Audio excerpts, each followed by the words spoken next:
All right, I am now recording, and it is the technical night for April the 23rd, 2021. And I want to welcome everybody. We got, 20 people tonight. That's not too bad. And we do have a semi-new person, Christy McAdams, participated with us in the past, but she is and was away for a while. Now she's back and has joined the club, and hope we see her at all our upcoming meetings as well. So, and it looks like, and Sue isn't new, but we haven't seen her face in a while. I think the last time was at the Christmas party. So no, January, I went camping. Yeah, oh, that's right. Yeah, she was at photo camp. I forgot about that. Yeah, I knew there was another time. I was thinking, what? Okay, yeah, photo camp. So she likes to. Oh, I remember her outside. So anyway, Lee just said he'll be late. Yeah, I know. Yeah, for real. Yeah, I got that already. He didn't know what time of the day it was. And Mickey's having another drink. Yeah, he just needed to get another drink is what it was, because Lee is not what you would call a public speaker, and he volunteered to do this. So, it's not like I made him do it. Anyway, let's get on to the announcements. The assignments for the next 3 months are: May is flowing water. So, you might get some ideas about that tonight. June is long exposure, and we also should get some, it's kind of a flowing water, long exposure could be pretty much the same thing, but not necessarily. So we'll be talking about long exposures and double exposures tonight. In July is reflections.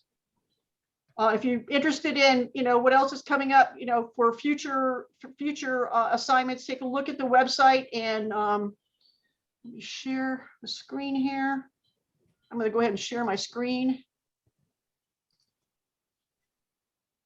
And I'm going to go to this. Oops. The technical nights, obviously April, this month is double and long exposures. In May, we are going to have a special presentation by Padma Inguva, who happens to be a friend of mine. I've attended several of her classes online in the past year, and she's going to be talking about birdoromas. And this is kind of one of, she's got some awesome, beautiful pictures. And I just put the announcement on the website. So if you want to get the details about that, that's going to be, there's another one of her images. This stuff is gorgeous. Really? And oh, wow. Yeah. This is, so she's going to be talking about birdoromas for her. This is Padma. She is she's actually an engineer, and she lives up in Maryland. But she does a lot of flower photography, but this thing is kind of, she also likes architecture. So this is, something she's been doing for a while and is really good at it. She's going to talk about how she does it and then how she post-processes them. So that's what we're going to be looking at for May. For June, we mentioned this last week. It was hard for me to find anybody that was available in June for speaking. So we are going to do another shoot, but it's going to be on Friday night. And it will be in downtown Clearwater near the Capitol Theater, so that we can shoot the bridge down there that's lit up, as well as other stuff in that area. So we haven't put anything on the website yet, but as soon as we get all the details together, I'll put that on the website and send out an email about that. In July, our technical night will be wildlife photography by Moose Peterson, who lives in, I don't know, California, Montana, someplace like that. Anyway, he keeps moving around. But anyway, he's one of the Kelby instructors. So he's been a friend of mine for a few years, and he was happy to do a talk for us. So we'll be seeing Moose in July. Then this weekend, if you haven't already heard about this, we are going to be meeting at Robinson Preserve in Bradenton. This is Sunday morning. It will be at 9 o'clock. And just a quick view of some of the sites that I saw when I was there, and I only went on a very small part of it. This is the pavilion we'll be renting, or we rented, which is pavilion number 1. And as you right here, if you come in, use this address right here, 1704 99th Street South Street Northwest in Bradenton, and that will take you to the entrance. Here's the map it will take you to this entrance right here, and this is the parking lot. And if you park it here, the pavilion is right here. You can see it from the parking lot right here. Then the trailhead is right here. It's underneath this this sign thing, but the trail, just walk around here to the trailhead, and then all the other trails are off of this trailhead. The observation tower is over here, and you can, you can take a short walk, you can take a long walk. There is a paved trail that goes quite a ways around, and then there's a shell, crushed shell path that goes over to the observation tower and around in the other areas. So it depends on what you want to do. It's a big place. I never even got to the lower part of this thing. I only went up into the top part up here, but it's pretty huge. But Hey, Lynn, yeah, are you allowed to drive on the paved part? to what? Are you allowed to drive on the paved trail? No, this is strictly Okay. walk. Yeah, I think bikes. And bike. Yeah, You could bike and walk. That's it. Okay. Thank you. Yep, yeah, because it's it's definitely. And the day I was there was like a Wednesday, and the place was. I mean, I got there about 8 o'clock, and it was a lot of people there, even on a Wednesday. So, but we've got the pavilion all day, starting at 8:30. What my plan is for everybody to kind of go out and do what they want to do for a couple of hours, and then we'll meet back at the pavilion and have lunch. And then if anybody wants to stay, they can. But pretty much just planned that it'd be through lunchtime. Then we, everybody go home, whatever you want to do.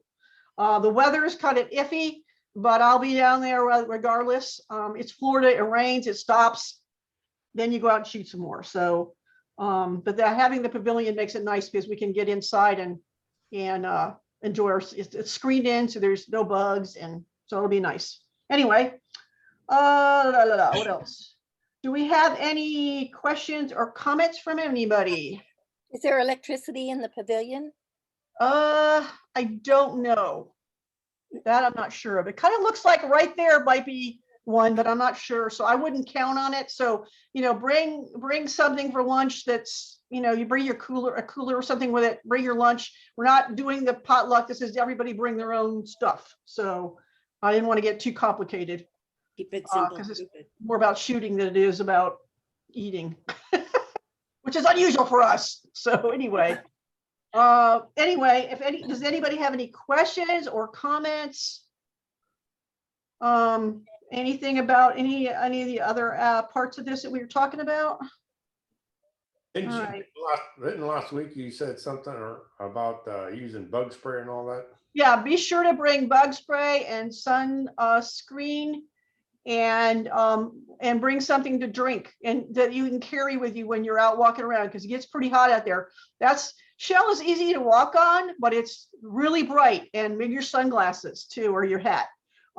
Because it gets very bright when you're walking on that shell. And they have all kinds of beautiful boardwalks. There's bridges that go over. So there's a lot of photo opportunities there. I mean, the tower is great because you can see, if it's clear, you can see the Skyway Bridge. And but even from down on the ground, there's a lot of cool paths, and the boardwalks are not straight, they're very curvy, so you can get some cool stuff in using the boardwalks as part of your picture. And so there's just a lot of stuff to shoot there. And like I said, I only spent about 2 hours there, and I didn't do all of it, so I'm sure there's even more to see than what I depicted in the pictures that I put on the website. Any other questions? We could do flowing water that day. Yeah, I don't know, that it's kind of a rough place because the water is more stable, it's stagnant. Yeah, that's not really a flowy water kind of We could place. throw somebody in and they could kick. Yeah, that's true. Jim, I'm volunteering you. Anybody want to volunteer to jump in the water? But there's other ways to do, as you'll see tonight, there's other ways to do long exposures and flowing water and all that kind of stuff. So, keep that all in mind while you're listening tonight. And it's just like I said, last month, I look at the list and kind of keep in mind what's coming up for assignments. And I'll say, oh, wait, this would work for such and such. So, it's something you can keep in mind as you're out shooting, because you never know, a lot of times you never know what you're going to run into when you're out there. So, keep this assignments in mind so that you have a supply of images so that you don't feel like you've got to rush out. If you don't have something for an assignment, you can still participate. Okay, Lee is having problems getting in. Wonderful. Robinson Preserve Pavilion. The pavilion has 4 tables, 1 grill, restrooms nearby, and electricity. Okay, good. Oh, crap. Why are you? Why? Link. Sorry, I'm responding to Lee is having trouble getting in somehow.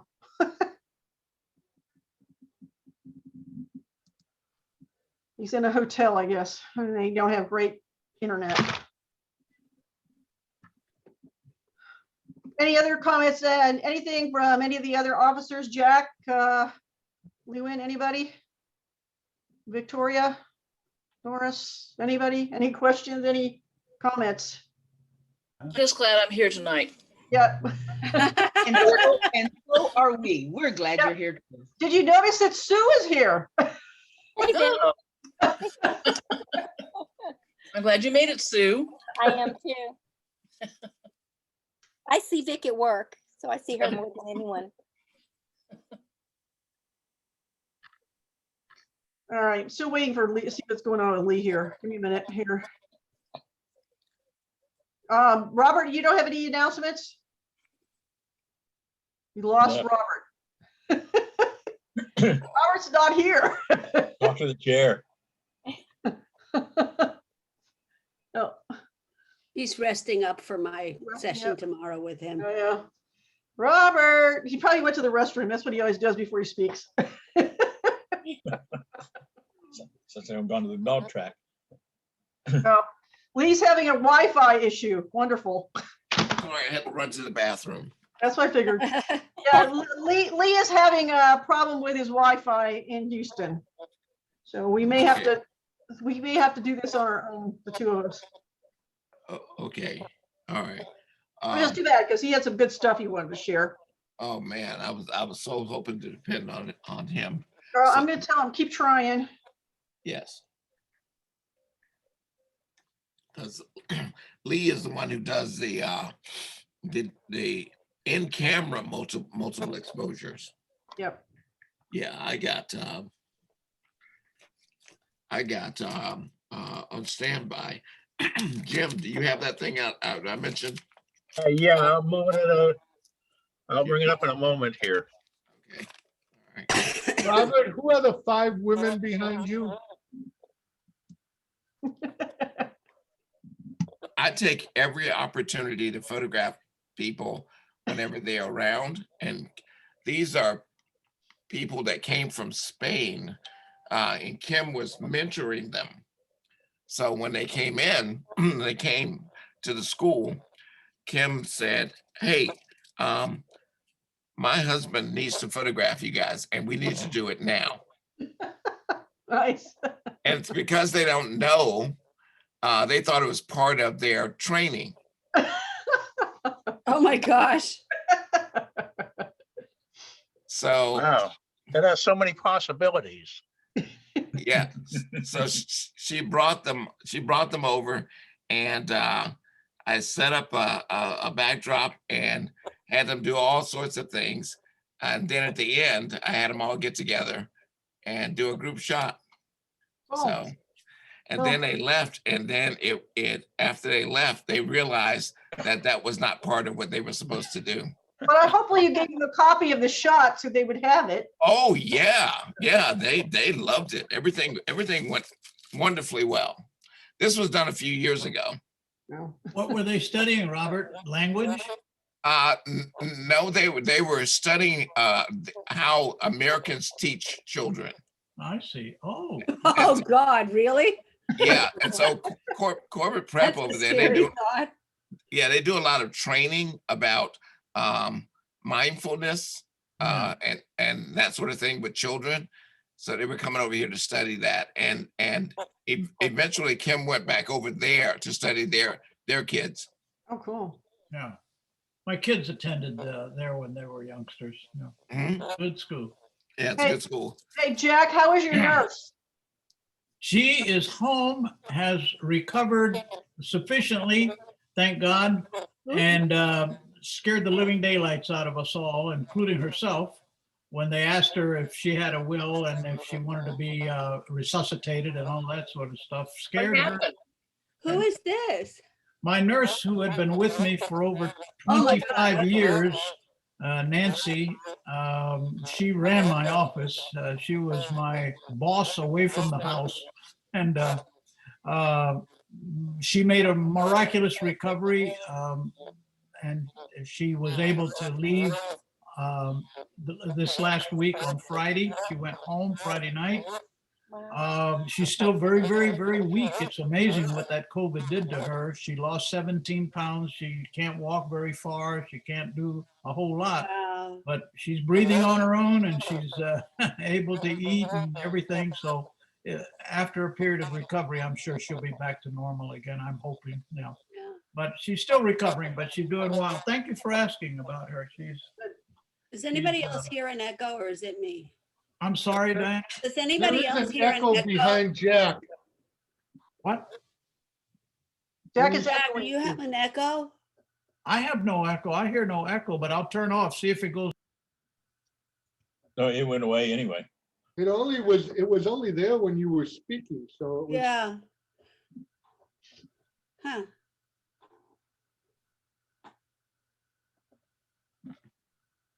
You have two microphones, maybe? It was getting feedback or something?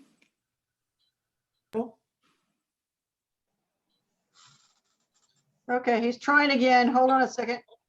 Do you still hear it? Yeah, Yes. every time you talk. Yeah. I'm It's sorry. not I'll just mute terrible. myself. I have nothing else to say.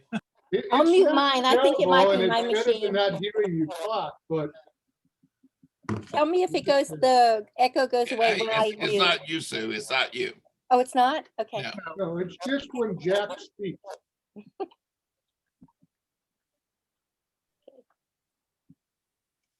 You mean like E.F. Hutton? Yeah. Something like that. We're listening. Waiting for pearls of wisdom.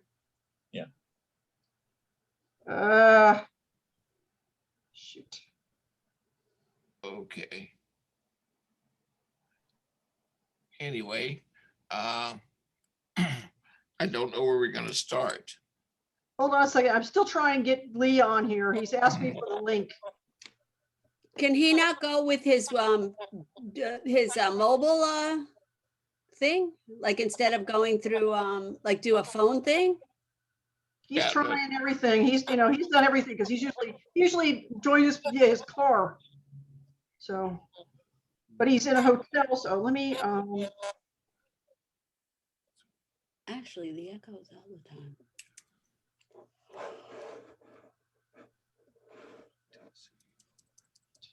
Sorry.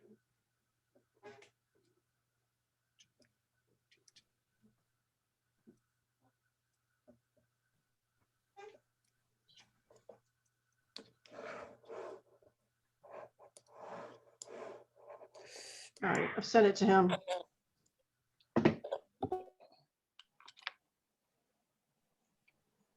All right, well, I guess I'll just go ahead and start and then if he This is comes in, 1, 2, we'll 3, 4, let testing. him do his thing once he gets in here. So let me go ahead and share my screen again. I The seem to, The echo is whenever anybody speaks. I just heard it with Lynn. I'm not crazy. Yeah, it sounds like Brian. let's get everybody to mute yourselves, please. Well, the only time you hear the echo is when somebody speaks, so muting isn't gonna do any good, because as soon as you want to talk. Now you it's have to because, unmute. yeah, but now it's stopped. I think somebody was like, had feedback. No, Do you hear the echo now? Nope. no, you're right, Lynn, that did seem to solve the problem. Yeah. He says he can't access the email with link. Ah, come on.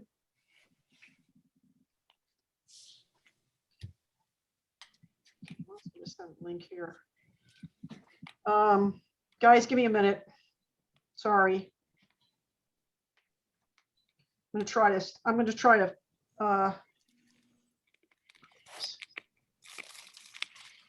Maybe we can do a round table discussion if we can't get through to them. well, yeah, let me see if I can, what I want to do is see if I can get this. Copy the invitation. And then I'm gonna email it to him or text it to him. Sorry, guys, this is not the way we liked it to work. We weren't expecting it to have a problem here today. Why should today be any different? Yeah, that's true. But hey, I finally figured out the issues I was having with Zoom, and now we've got, issues with somebody, dialing in here. It's crazy. Anybody can do it when it's easy. That's true. Message. And if it was easy, it would be easy. Right. Is anybody going to the fair? Thinking about it. Are we going to have a chance to all go together and hang together at the fair this year? Anybody? We could do that if you want to. I mean, it's, it started yesterday. Yeah. We should pick a day during the week and do that. I enjoyed doing that with the group. Yeah. So the state fair is running now? Yeah, it started yesterday, runs through the 3rd. Oh, cool. Yeah, it's weeknights are not too bad because it's on the weekends, it's way too busy and it's too a little crazy on the weekends. We should go on senior night. Yeah. We could trip over all of ourselves and the other old folks. I've got a use it or lose it off day that I have to take. So now I know what I'm going to do on my use it or lose it off day. Is anyone going to the Grand Prix in St. Petersburg this weekend? Kim went today. Yeah, I went today, Caesar. Any recommendation on where to go to photograph? Do you have a helicopter? No, I don't, unfortunately. Oh, well, that's going to limit your choice. That was one of my observations. The only place you have a really unobstructed view is by the pit area. And beginning tomorrow, you need a reserved seat to get in there. And you can see the pit area unobstructed, and that straightaway in the racetrack is unobstructed, but it's a bit further away. You need some reach on your lens to get out there. Aside from that, there are places where you can kind of shoot through the fence. The biggest problem is there are 2 fences and they're about 10 or 12 feet apart. And usually you're behind both of them. So that makes it very hard. Jim, you could always jump out into the middle of the. He's here. He's here. Oh, We got him. Hey, He made it in. where? He's right here. Oh, yes, there he is. He's muted. Unmute yourself. Lee. Oof. Wow, that was rough. You're at the Star Motel. Is that Claudia behind you? I don't know what you're talking about.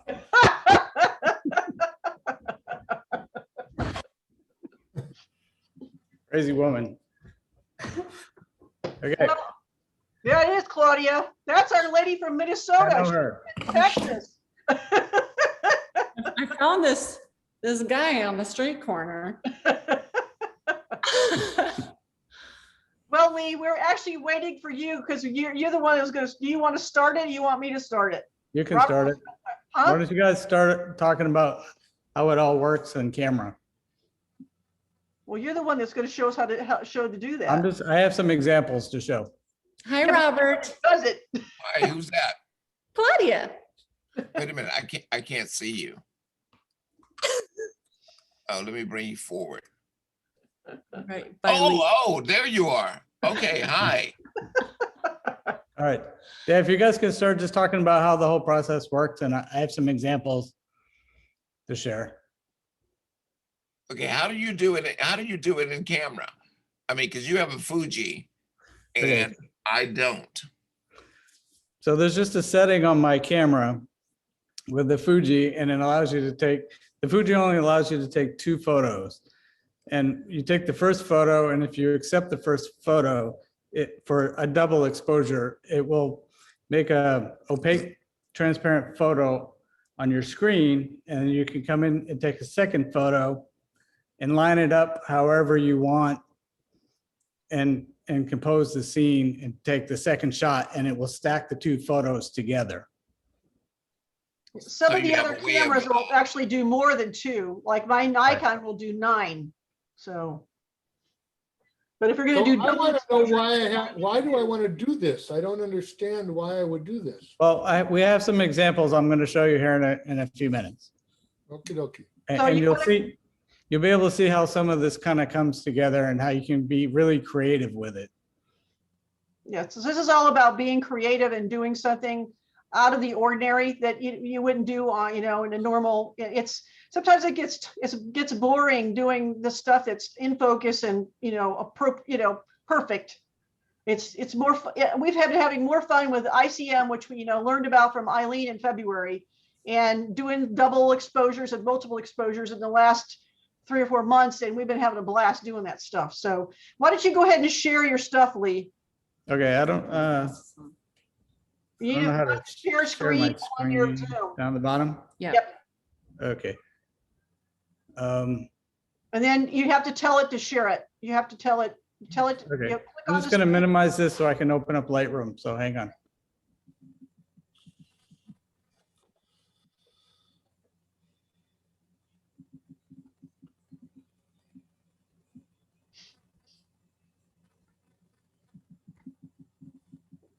I need my hard drive in the other room. I'll be right back. Lynn, I'm got looking me at now. my camera, and is multiple exposure option on your camera what you're looking for?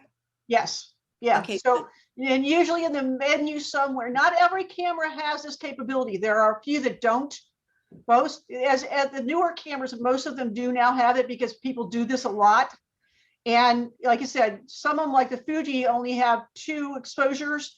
Some go up to 9, like the Nikon. But what you should have, there's a menu in there that should give you the ability to change the number of exposures that are basically, they're just kind of plopping on top of each other. And there's a lot of other settings in there that will, that's like gain, which basically it averages out the images, because obviously if you keep putting them on top of each other, you're going to have, darker image, and it makes an average of it so that it kind of blends them together. So you can do this as something standing still and only do, multiple images of this, multiple exposures of the same thing, or you can move the camera around, or you can do 2 totally separate things. You ready, Lee? Just about. I had to plug my hard drive in. Sorry, I'm running late, but I couldn't get in. Okay. Yeah, we know. We all know. We read them your messages. Sorry. I don't know if some of the So Sony. so anybody who's got a Fuji, I'm posting a link that shows how to do it in your Fuji camera. I don't think Just that- look online, that's chat. what I'm doing. My Sony A7 III, I don't believe will do it. I looked all through the menu. I don't know if some of the other Sonys will, but unless I just don't know where to look Yeah, for it. Robert, did Sony do it? No, I no. didn't think so, yeah. On the Sony But A7. there's a workaround. There's a workaround. the You can't checkers take the game with camera, but you Brian. can put it in Photoshop. Okay, I'm Yeah. good. Okay, so go ahead and share your screen, Lee. Okay, so a couple of years ago, I did a workshop at the Maureen Center, and it was all on long exposures, motion blurs, and double exposures. And after a few hours of explaining, if I can, how do I get this to work? You need to click on the share screen button at the bottom, and I then did. it'll come up with a dialogue, and you need to click Disabled. on the right, It says- the correct It says screen. host disabled participant screen sharing. Oh, wait a minute, hold on You a have to second. open it. Here, I need to let you in. My bad. Gonna make you a co-host. Now you can.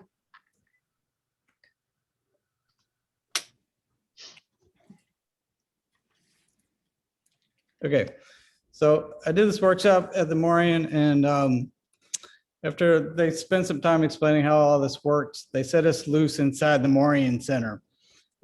And this first photo, I don't know if you guys can all see this, but it's basically just a print on the wall, and it's just a double exposure, and it's basically just a little offset where I took one photo and then moved slightly and took a second photo, and it kind of just gave it a little blurred look to it. That's called the Orton effect. Oops, sorry, I'm moving around here. And I found another print on the wall and did the same thing. It's just a double exposure with just a slight offset to it. And it just, again, it's just an different artistic way of looking at something.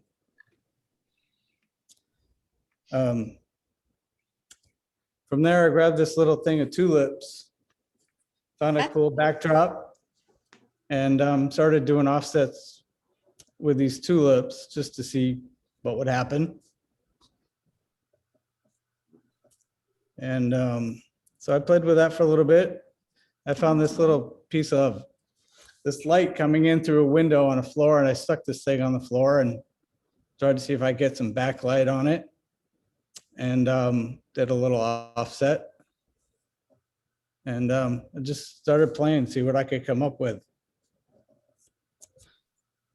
And after shooting this for a little bit, I wonder what would happen if I took one shot and then moved and recomposed the scene where I could get that same thing of tulips, but in a different position somewhere else. And I thought it worked pretty well. Yeah, I think that was cool. Yeah.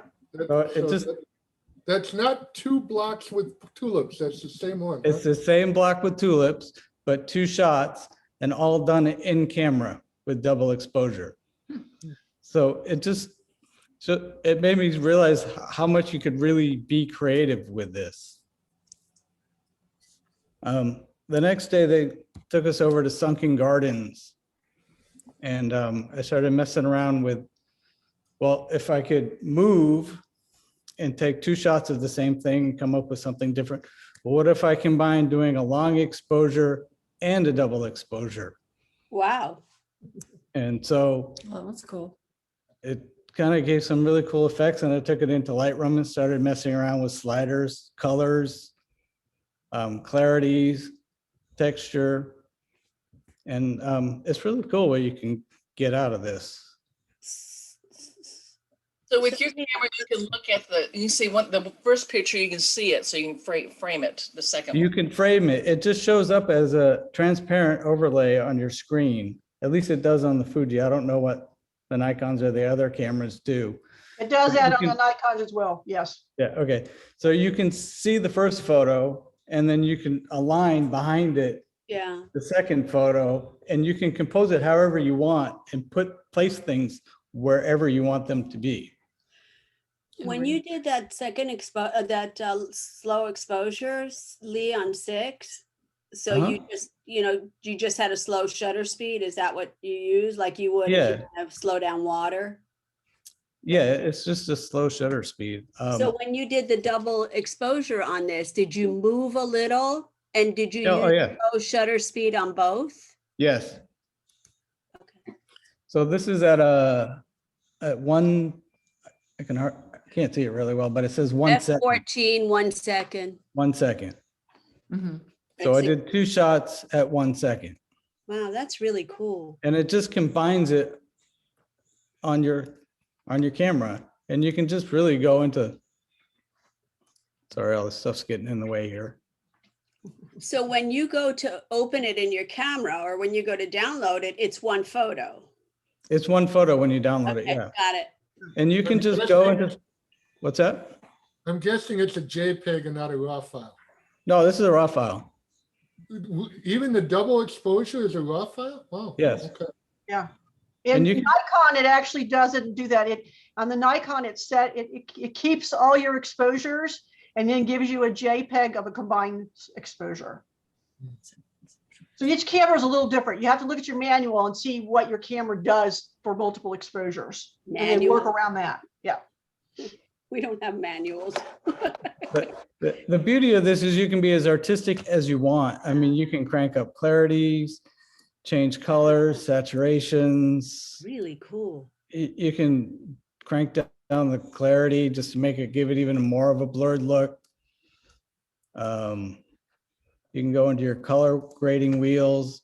I mean, you can just go completely nuts with this. You can completely change this to whatever you want it to be.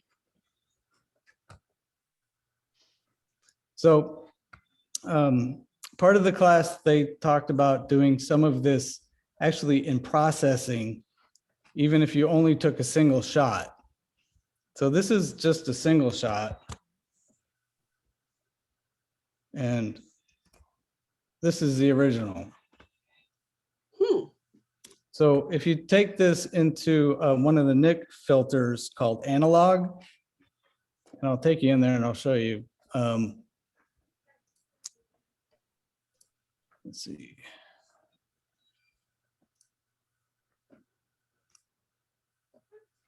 You can pretty much do double exposures. You can do motion blurs.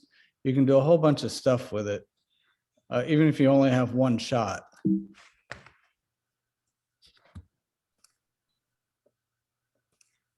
Motion blur in Lightroom?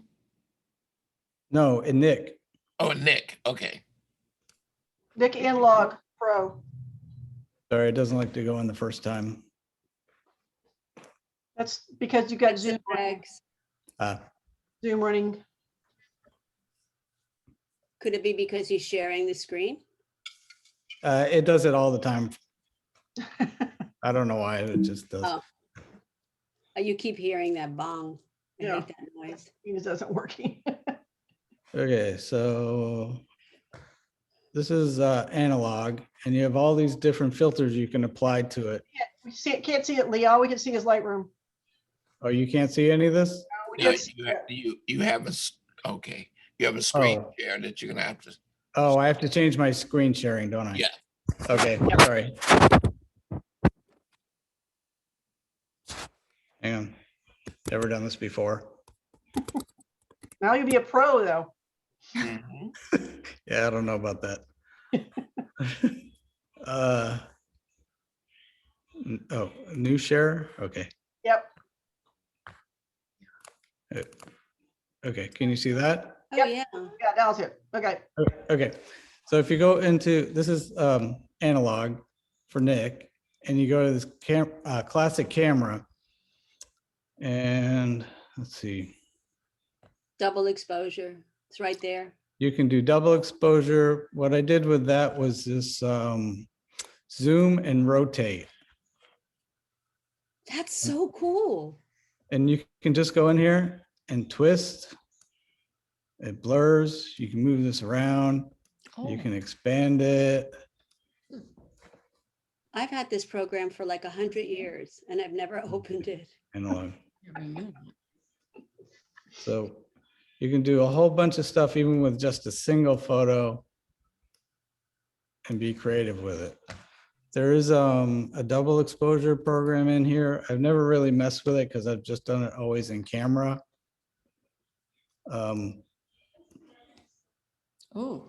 But Oh, wow. it's got a bunch of different features in here you can play with. But again, What- I've never really played with it because I do it in camera. Wait. Go back to this thing here. You got me interested. Okay. Well, Robert, I have it. You can play with it tomorrow. No, because when I get to your place, then we have a lot of work to do. No playing. No playing. But so Analog Pro. Yes, sir. So what you're saying, you with that box you just pulled up, what was that? That was double. So that was the double exposure. Okay, So- pull that back. Yeah, pull that back up. Now, you're gonna add a second exposure. Okay. Right, which I don't really have one to add, but It doesn't matter. Add any photograph. yeah. Just add anything. Yeah. As long as it's, PG. Yeah. Yeah, okay, maybe we shouldn't do this right now. You never know what's on Lee's computer. I don't know what these photos are. There's one right there that the DSO 4208. Yeah, that could be dangerous. I don't know. Gosh, Lee. Okay.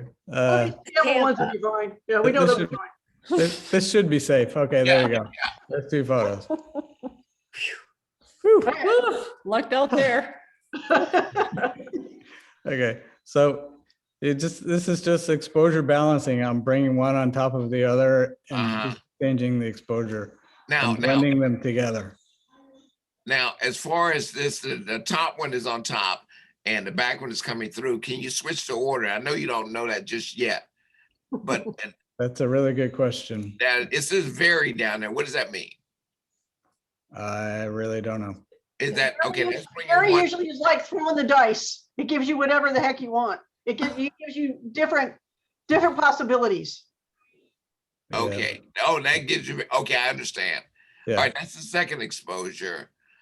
All righty. I think I know what's going on here. Where did the second exposure go? I missed it. I don't know. I think I just, I cool. took it off, I think.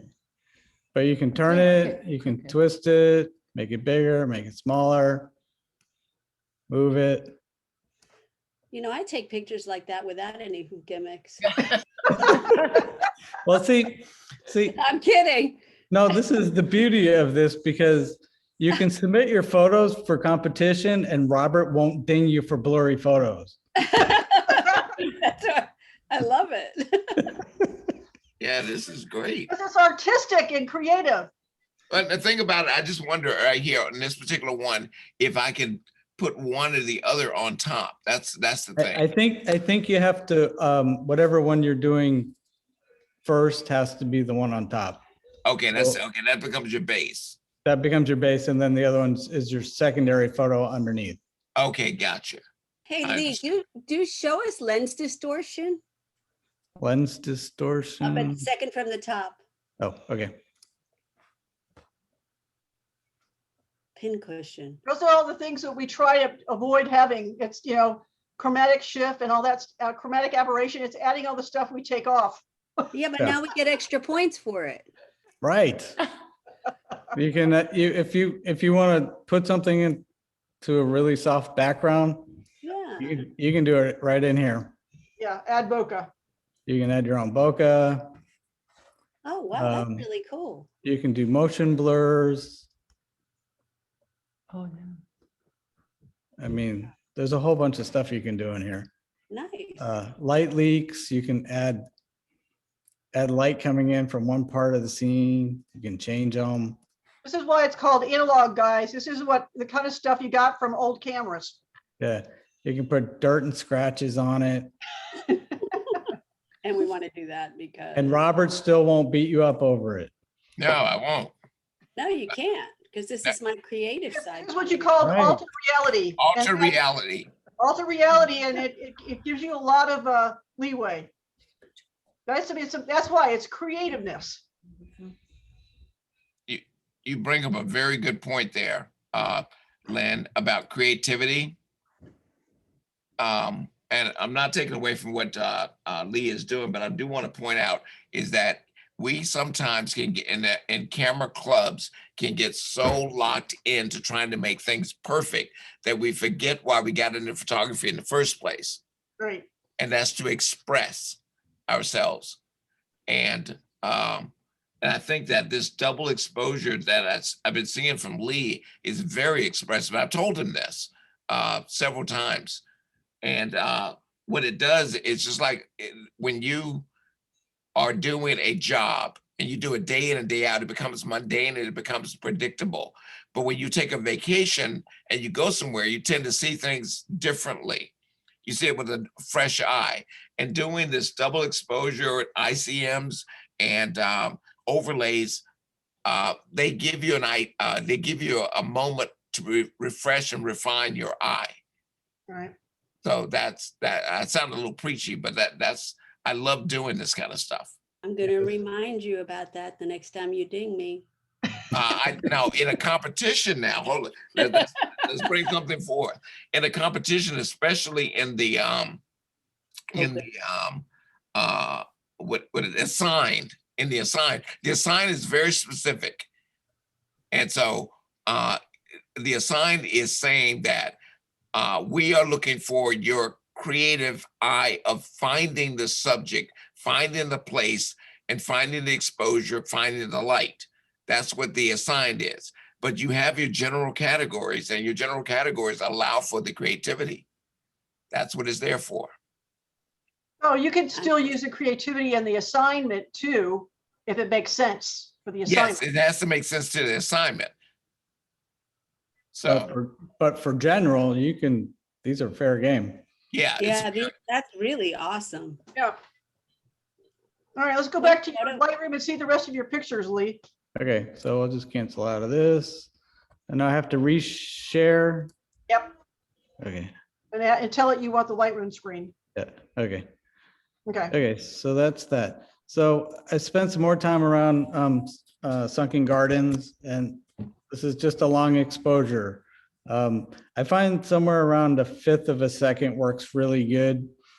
Anywhere longer than that, you start getting white lines, and sometimes those white lines can be good. But if you just want to be able to still distinguish what you're taking a photo of, if you do it too long, you can't really distinguish what it is. So this is 3 palm trees and some grass in the background. Same 3 palm trees, just on a tighter, just a slight. These are cool. This like a 1 second. Same thing here. This is 1 second.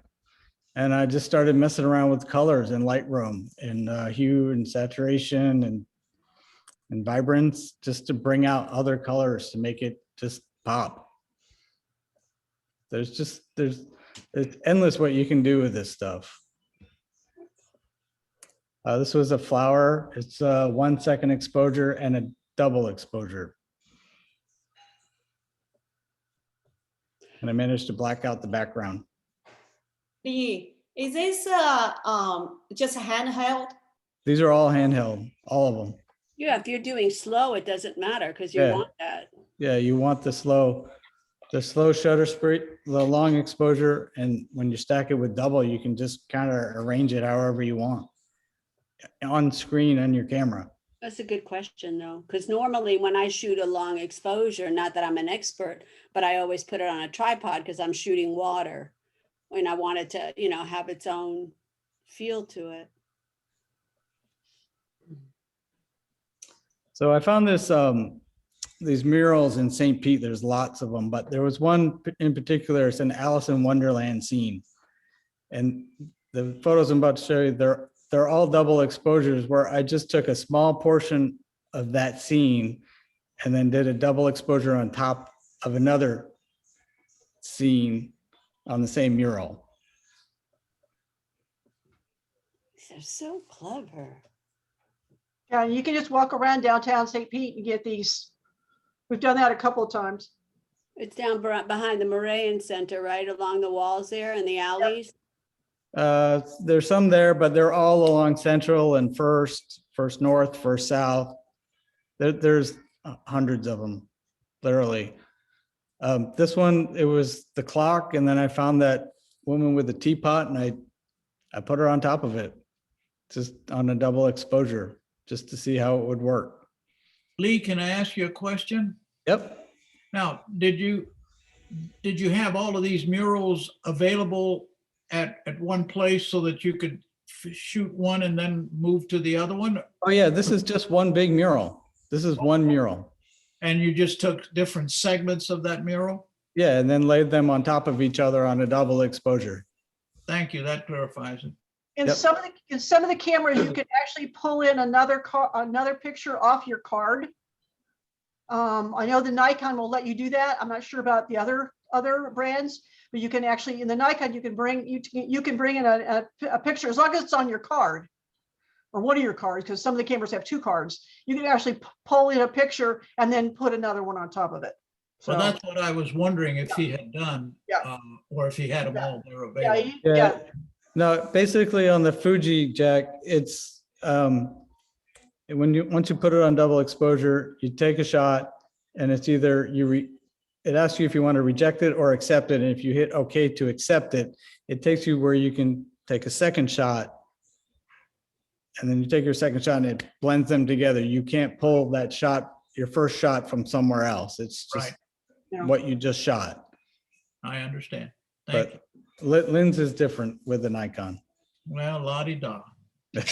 Hey, you know what? It's all just about, It is what it is. it is what it is. So La-di-da. What about in the analog? In that So- section, can you pull two separate pictures in? in the Yeah. what? Yeah, Oh, the yeah, in the analog, you can pull whatever you want in. Okay. Yeah, So, yeah, that's why I a showed you workaround. that. Yeah, that's a workaround. That's one of the workarounds. Yeah. Okay. So if you didn't do it in camera and you still want to do a double exposure, you can take two different shots and pull them in analog and combine them together however you want. Great. Okay. Yep. So this is just more of that Alice in Wonderland scene. I just did a bigger shot and just combine them together.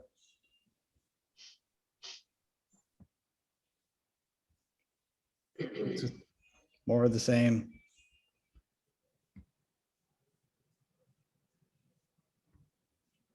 And it helps to have that see-through ability so that you can, You can line things up. line things up. And that's a big part of this is, not try to just throwing two things on top of each other, but be able to line them up a little bit. See, like here, he's got a little bit of that in focus at the stamens. So. Right. So this is from I think Marie Shelby Gardens. Lynn and I went down to shoot after someone had started talking about, one of our speakers did something on impressionistic Monet. Is that what it was, Lynn? I forget. Charles Needle. Yeah. So I was messing around with doing doing a double exposure with one shot in focus and one shot out of focus. So one in focus, one out of focus to see how they would blend together. And if you shoot on manual focus, it works really well. So you did a double exposure with that, Lee? So that was a double exposure shooting in manual focus, and I just threw one completely out of focus. Okay. And then on the first shot, and then on the second shot, I did it in Yeah, focus. got it. Huh. Gosh, So where did you come up with these ideas? That's really cool. Just messing around with it just to see what I could pull out of it, really. Wow. Sometimes these things work, sometimes they don't. Yeah. It's fun to try. I have thousands of these shots and a lot of them didn't work, but some of them Yeah. do. Yeah. So this is something completely different. And if Robert wants to get into it, I'll let him get into it. But this is called Pip Ventosa. And it's a series of probably 20 shots where you move around your subject and you combine them together in Photoshop. And then you can selectively go in and put in focus parts of the scene while leaving other parts of the scene out of focus. It's a little more complicated, and Robert can probably explain it a whole lot more than I can, but it's just another way to use multiple exposures to be artistic. Yeah, actually, Brad Drew mentioned this, and so did Eileen when she talked about ICM, because this is basically considered one of the ICM methods. You actually walk that tree there. We walked around it and took pictures as we walked around it. So it was a circular like garden with a tree in the middle. Couldn't you just do that with the iPhone with using that program? Yes. Okay. Yeah, we did that too. Yeah. Okay. But with that iPhone program, you can't go in and selectively put things back into focus. Yeah, it is what it is. Everything in that program will be slightly out of focus, but here you can go back in and put whatever you want back in focus selectively. Yeah. The only thing also with that program is you can't shoot raw. No. Yeah. Right. Yep. Now, Lee, if I could just interject on that last photograph, I'm gonna be what do they call it? I'm gonna be what do they call egotistical? That's the word. Now, ICM was introduced to this club about 2.5, 3 years ago. Do you guys recall that? And then once we started doing it, then we got speakers to support it. The Pepintosa was introduced to Lee because he was doing something in the line of that was headed toward this. But the reason why I introduced him is to show him how to bring things back into focus and control it. Yes, you could do a lot of things with your iPhone. However, when it comes to making big prints, you're gonna have to do a lot more finessing in order to get your iPhone to give you the large imagery. Now, I'm putting this forth because in each of these photographs that Lee has done, you have a raw file. Right, right. And you can manipulate that raw file the way you want it to be. And then you can take it into Photoshop. So you have much more control. So yes, the iPhone or any phone can do any of this stuff. Just as phones have been doing it all along. The whole point of this is to be able to make giant prints and control it. Yeah, Those well, are the two things that the iPhone does not give you. Shoot raw. So just thought I'd put that little piece out there. And Jack will dispute me as he always does. Why would I do that? Just trying to start trouble, Robert. Go ahead, Lee. Okay. All right, so this is down at the Strauss Center. Lynn and I were walking around and we saw these flags and these palm trees blowing in the wind. So I did I think it's just a long exposure, 4 seconds with a little just up and down motion with the camera, and got a little long exposure and motion blur all in one shot with the help of the wind. So this is not a double exposure, or it is a double? No, this is not a double exposure. Okay, This is just a just single. IPM. Yeah, it's intentional motion blur with the help of the wind, blowing all that stuff around, and then just a little up and down motion on the trees. And a slow shutter speed. Yeah, of course, fourth of a second. No, 4 seconds. Or, 4 seconds. sorry, I'm having a hard time seeing it, so Yeah, it's just 4 seconds. it's like tiny on my screen. This was just shooting down towards the Sykes building. There's some people walking by, and it's long exposure, and it might even be a double exposure. I don't remember, but. And you guys have already seen this one Yes. with the long exposure. Probably should have cropped it down, but you can get, this is where the white lines come in with your motion blurs if you do too long. I've started appreciating the lines. I thought they were, what I liked is the way they swirled around the top of the water. And what I like is the fact that you're pointing at something we can't see it. Right.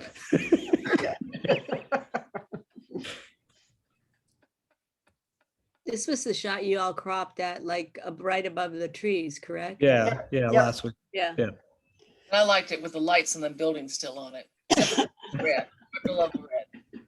There was a lot of controversy on this picture, Robert. Well, why was there controversy? Well, you know, when we critiqued it, a lot of people liked it with the with and without the sign, and some liked it. Jim wanted it all the way down to above the trees. Oh, whoops. It was, yeah. Well, give me a second. Jim cropped it down to here. All right, give me a second on this, if you will, because I told Jim McWilliams I was doing my job and last week. There's a reason why I couldn't be here, and the whole time I was doing my job, I was thinking about the Camera Club. I'm not kidding you. I am not kidding you. I'm not making this up. I was shooting people, and as I was photographing, I'm going like, I wonder what they're saying now. I wonder what image is coming up now. I wonder what's, and that is sad, people. That is sad. Jim Hagan, I want to see you more than I want to see the job I'm shooting. That's sad. Totally sad. Some people just think of baseball. But so you crop the image down. Now I can tell you why Jim would see it that way. Yeah, because the Sykes is just too much in the eye. Yes, that is exact. But Victoria wanted it just down below the site. See, that was where the controversy was. Because I like the lights in the building, the lines going through all that. Yeah. Right, right. See, Okay, I see it. I liked it the way it was, the way it is, because it gave me a context of where it is. Yeah, yeah. Yeah. So I left it. So everybody, everybody has, Everybody- like I said, everybody has their opinion. Yeah. That's, Anyway. that's all right. actually good. That's All good. right, All right, moving on. moving on. Okay, so this was back done at Marie Shelby Gardens. Yeah. And this is where I was messing around with taking one with the double exposure with one in focus and one out of focus. It blended it together, and then I took it into analog and gave it a twist on that back. I'm gonna ask you about that if you had it Yeah. on. Yeah. Yeah, I added the twist at the end. But I was messing around just to see if the in focus and out of focus would blend together well, and I think it did. So I have a stupid question because I don't have good eyes. Which one was the one that was in focus? That's a really good I'm question. sorry. I'm not trying to be funny. Well, the thing is, you I can't just- tell because it just blends them together. Okay. I mean, I love the concept of it, but I'm looking at it and I'm like, I didn't even have anything to drink. Yeah, if you look at the very center of that, Yeah, of the bromeliad. bottom, it is yeah. in focus, yeah. There's a slight focus there, but the rest of it blurred out. Yeah, I love it. And then I loved how it just twisted around, and I'm like, wow, this would really work good with that twist in analog. Yeah, if somebody was smoking that funny stuff, boy, they'd have a ball with this one. Huh. I don't know anything about that. Me either, I just heard. Jack, are you available? Okay, so this was more of the impressionistic stuff or that speaker was talking about that came in to talk to us. And it's a double exposure, and it's just two out of focus shots blended together on a double exposure to get that Monet impressionistic look. Nice. Just a double exposure on a building, just to see how it would work.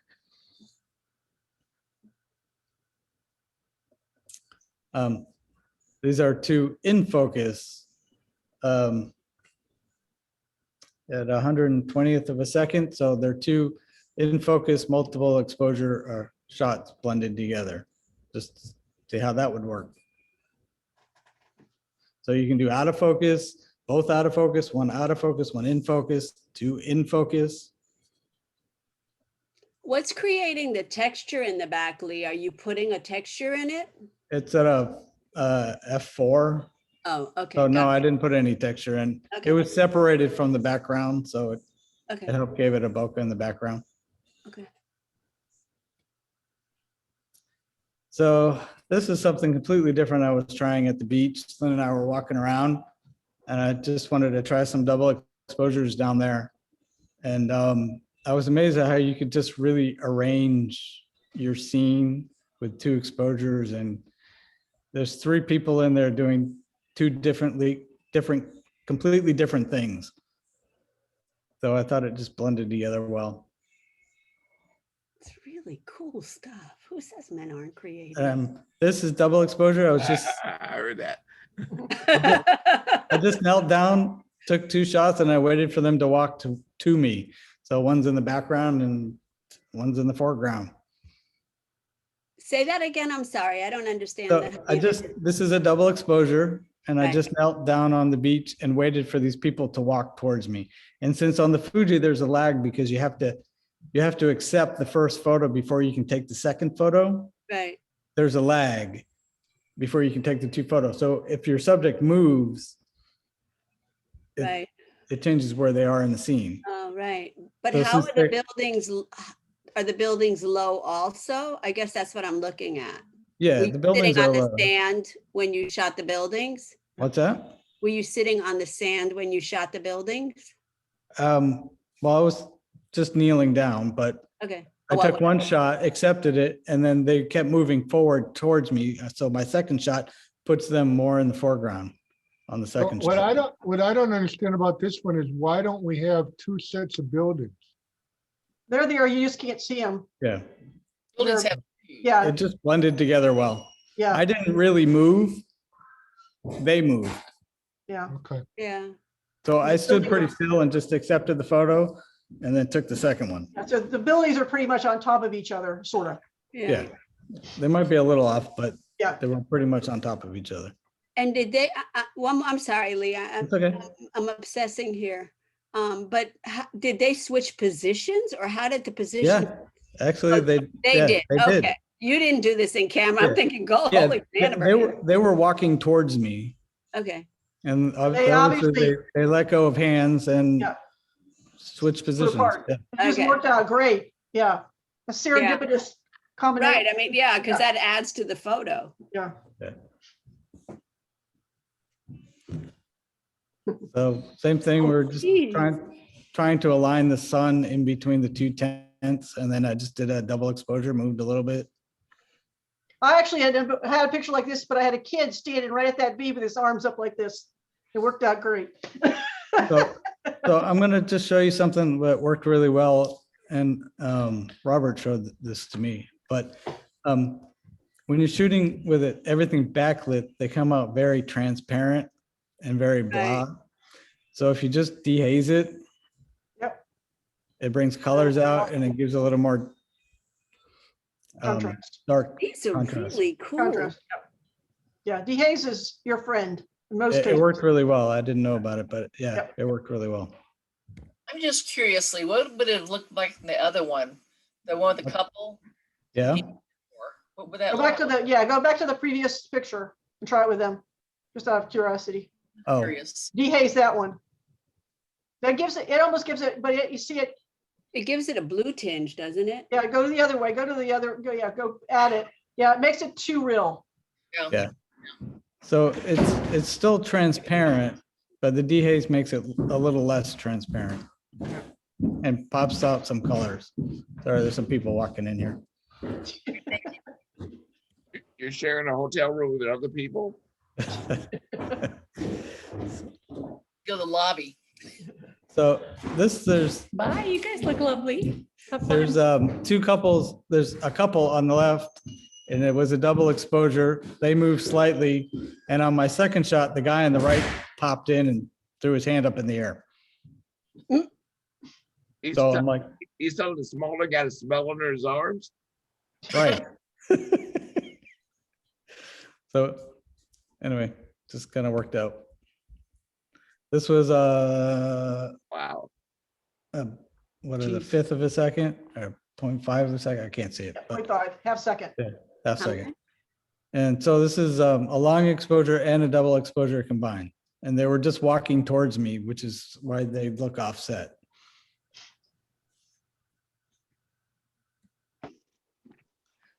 This is a guy who I was just sitting at the edge of the water and he started running out towards the water. So first shot, okay, second shot, it put him in a different position because he moved. You know, this could be a commercial for like, you know, some water product or something, you know, like a poster for some, I'm not kidding. These are really cool. Oh, thank you.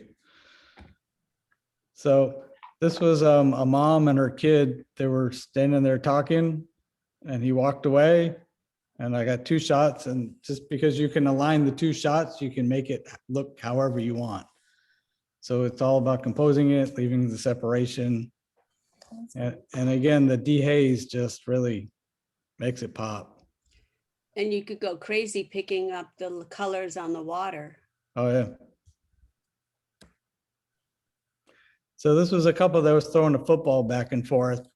So it's a double exposure. One is a shot of him throwing it to her and the other is her throwing it to him.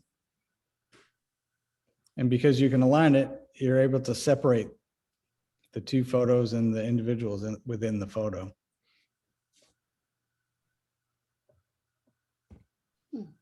Okay, this was an accident. I was taking a shot of Jack. Oh, this is Framed at the again. caves. As long as Yeah. you don't call it an abortion, that's okay. So That's I was cool taking a, though. I was taking a picture of Jack and I was trying to frame him around the cave. And I took the shot and as usual, I didn't look at my settings. And I went to go look at the photo and I went, oh, why is it asking me to accept the photo? Oh, I want a multiple exposure. So I turned to my right and there was some graffiti on the wall. So I took a second shot and it blended it together. And I thought it just looked really cool. Just so Yeah. so, Very creative, very creative. Just Jack in a new light. I haven't looked that good in a long time. He looks like he looks like a hippie. He's got all that stuff on his pants. So uncharacteristic. So you put the graffiti on top of him. yeah, that was the graffiti was my second shot because I didn't realize it was on multiple exposures. Yeah, right. That So is so cool. It's like you either accept it or take another, or reject it or take another shot. So I took the second shot and just to see what would happen. Ooh. So Very nice. I thought it came out pretty cool. Mhm. Yeah. Anyway, you can just really go crazy with it and explore and, you know, in focus, out of focus, one in focus, one out of focus. You can compose and align elements within your scene. If you were so really whatever you want. inclined, Lee, if you were so inclined, if you created a book with this stuff and kind of like did a written presentation of what you've done. No, I mean, I Okay. think it would be a marketable, I mean, for like, I mean, I'm not talking about going out there on Amazon and stuff like that, but I think a lot of people would be interested in it because it kind of, you know, gives us a steering. Because I'm not going to remember all this. I'm going to try. It's And I being know- recorded. I know. I knew you were going to say that. The thing is, just put your camera on double exposure and just go out and play Hey. with it. It doesn't have to be exactly what I did. I Yeah. It's I called just played playing. around with it and explored it just to see what I could get. I'm very. And you take a lot of shots that are garbage, and then you see the one Yeah. like this one. It's like, holy cow! But- Look at that. You know. The thing is, it all started with this one photo, just saying to myself, okay, well, what happens if I leave the flowers where they are and I move somewhere else to take a second shot and position it and align it within my shot to see what would happen. I was like, wow, that just opened a whole other world. Yep. So then, you know, exploring the long exposures combined with the double exposures. I mean, I wasn't worried about being in focus. You know, at the end of that workshop, she went around the room and asked everybody what they thought about this class and for some feedback. And I said, you know, before this class, I was pretty consistent at taking blurry photos, but now I'm like really good at it. Amen. So I just have fun with it. I don't know. It's like every time I go shoot flowers at the botanical gardens and I find things in the background that are distracting, this is like my go-to to just let loose and see what happens. So anyway, that's all I got. That's awesome. Thank you. Very good. Wonderful. Thank Yeah. you. Stop. You can unshare. Oh, stop share. Got it. Good job, Mr. Lee, for somebody who doesn't talk. You did a good job. Thank you. Any quick questions for Lee right now? We'll move on. Thank you, Lee. All right. You're welcome. I'm going to go ahead and share my screen. Hey, by the way, I'm in just this little tiny town outside of Houston shooting blue bonnets. What's They're the in, Oh, they're in Aren't they bloom the here. coolest? Yeah, I just got here today. It's been pouring, but I'm going out to shoot tomorrow. what town are you in? Round Top. Round Top? Okay. You know, Lee, when I was working in Houston, there's a place that has an old railroad and it has some trestles there and it has a bunch of blue bonnets on it, but I found it on Google. Oh, cool. So you might want to look for that, but it's an old, I said a trestle, but it's not really a trestle, but it's got the, because it's not going over anything, but it's got the ironwork that goes up high and around, Okay. and so the flowers are in between the railroad tracks and everything because there's no train anymore. Oh, wow. Yeah, this is like an old Western town look and feel here. It's pretty cool. I'm just starting to explore. So anyway, So you're not going to be with us on Sunday? no, I don't get back till Sunday. Okay, can you guys see my screen? Yes. My Yeah. room? Okay. I'm going to be talking about long exposure, some more of the traditional, mostly the traditional stuff that you would see in long exposure. And, you know, beside my camera, my main piece of equipment is my tripod. And you know, you guys know me, I don't like using tripods. So it's really hard to you know, go out there and carry a tripod around to get these long exposures. But in the stuff that most of the things I'm showing you, it requires a tripod. So number one tool. The other tool is ND filters. And there's a lot of them out there. This one is what's this called? I can't remember the name of it. Oh, Stingray. This is a Stingray variable. And it gets lighter and darker when you turn it. This is expensive, okay? But it's convenient because it'll work in a lot of different situations. Then you also have, like, this is the ice filter. This is a 10-stop filter. I barely can see through it, even with a bright light behind it. But that's another thing you need for long exposures. Sometimes, you don't always need them. There's a lot of different ones out there, but depending on what you're shooting, you can use 5-stop. There's, you know, 10-stop. There's a lot of different stops out there, you know, to block out the light so that you can take a long exposure. This particular picture here was taken in Yellowstone. This is the lower falls, and I believe it's the lower falls in Yellowstone. And I was using the variable ND filter on this one, even though it was actually a pretty rainy day. And a lot of times with rainy days, you don't need anything. And I'll show you one of those in a minute. But this one was shot with the variable ND filter on it. And it was, oh, let's see, this was for 4 seconds. So, you know, it's getting that nice silky water that everybody wants. The biggest problem you have with water is you don't want to blow out your whites. So if you can see here on my histogram, I'm still inside. Yeah, I mean, I'm not hitting up against the right-hand side, so my whites are not blown out. So that's one of the hardest things with the long exposures is to not blow out your whites. This next one also was shot with the ND filter. This one again, this was for 3 seconds, f/22. And what I usually, when I do these long exposures, I try to go as low on my ISO as possible, because it's, you know, the longer your shutter speed, the more noise you're going to create. So you don't want to be creating noise along with the time, but also your ISO. So I go as low as I can with my ISO. I go up as high as I can on my f-stop to get as much depth of field as I can, and also even darken it down a little bit more, and then go as long as, you know, I try different shutter speeds. And in this one, again, you can see there's the blacks are a little on the dark side, but the whites are not blown out at all. Then I'm curious, why do you use, and when I try to do a photo like this, I use just a 6-top ND as opposed to a variable? It depends on the circumstances. Sometimes it's really bright in certain spots. Right. So so you've you got wanna- to use, okay, got it. you've got to use a bigger stop. I mean, the ND that I've got, I think it's only 4 stops. So I mean, there's sometimes when this works, but other Right. times when I've got to use that 10-stopper because it's just too darn bright. Right. This one here, this one was shot with no ND filter because it was so rainy. This was last fall in Georgia.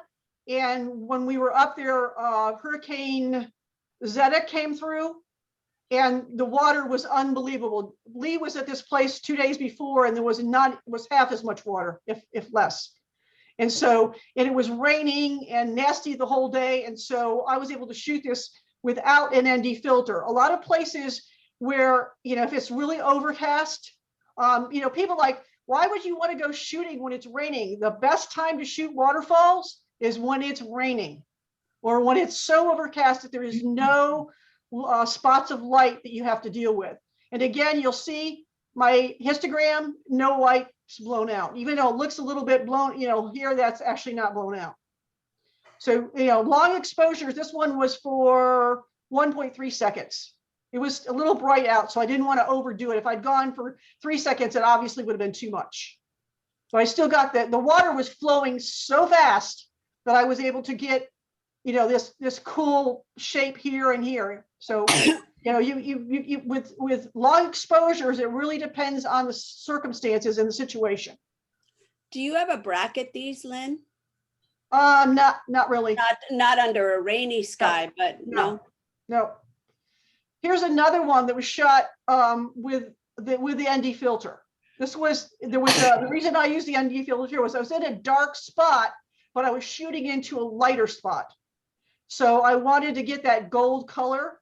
This was in New Mexico, on the Jemez River. And we were trying to get, Sylvia knows this shot. She was standing right next to me. And what this was, we were taking a long, this was how many seconds? This was a 5-second shot. Because what I wanted to do was I was so dark in the lower part of the picture that I needed, that 5 seconds to get everything else bright, that part bright, along with the bright top.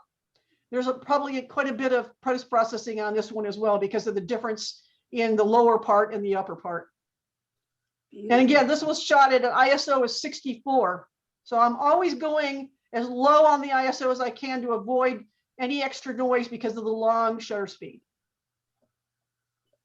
Then talking about creativeness, this one I actually shot just for Lee, and this was a couple years ago when we were up in Georgia again. And he loves swirlies in the water, and he wasn't with us on this trip, or he wasn't going to be there that day. I think he was coming in the day after this.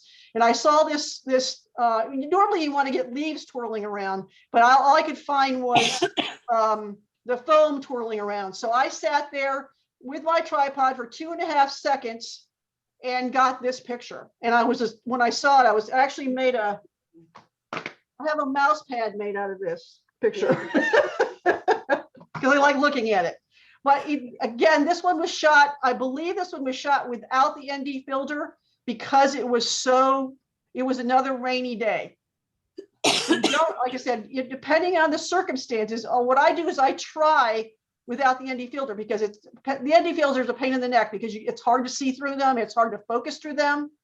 Even the variable one is not easy to focus through sometimes. So if I don't need it, I don't use it. But if I do, then I've got it with me in case I do need it.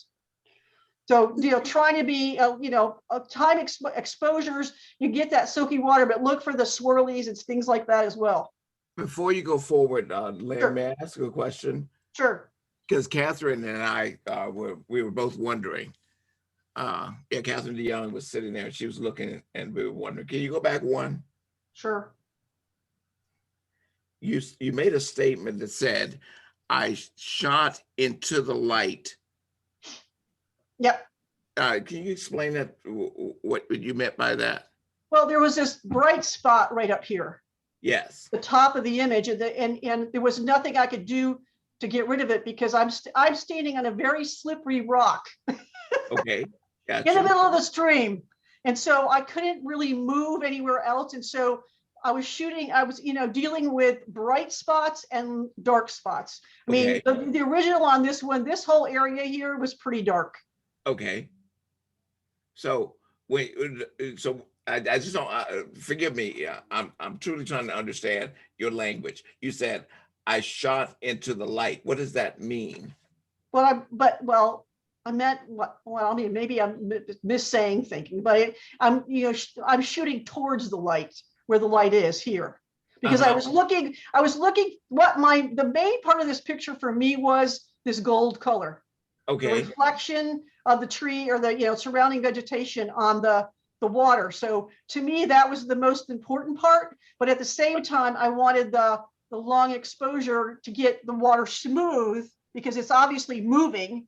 And I wanted to get this, cotton candy look down here at the same time. So I'm dealing with a wide range of a dynamic range of light here. from very dark to very bright.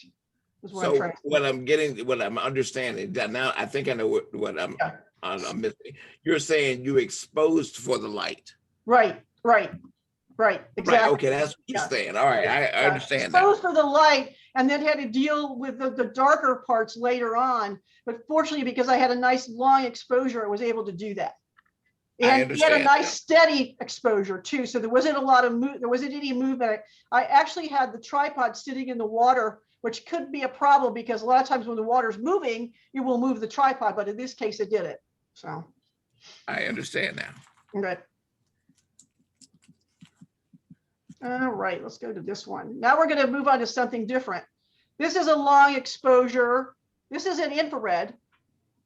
And this is a long exposure, kind of like what some of what Lee did, but what I wanted was the grasses to move. It wasn't long, it was only 1 second, so it wasn't really long enough to see the clouds moving, but it was long enough to get the grasses moving. So you have a kind of a, you know, some motion in your image. It's not my favorite image, but I kind of liked it because of the grass moving.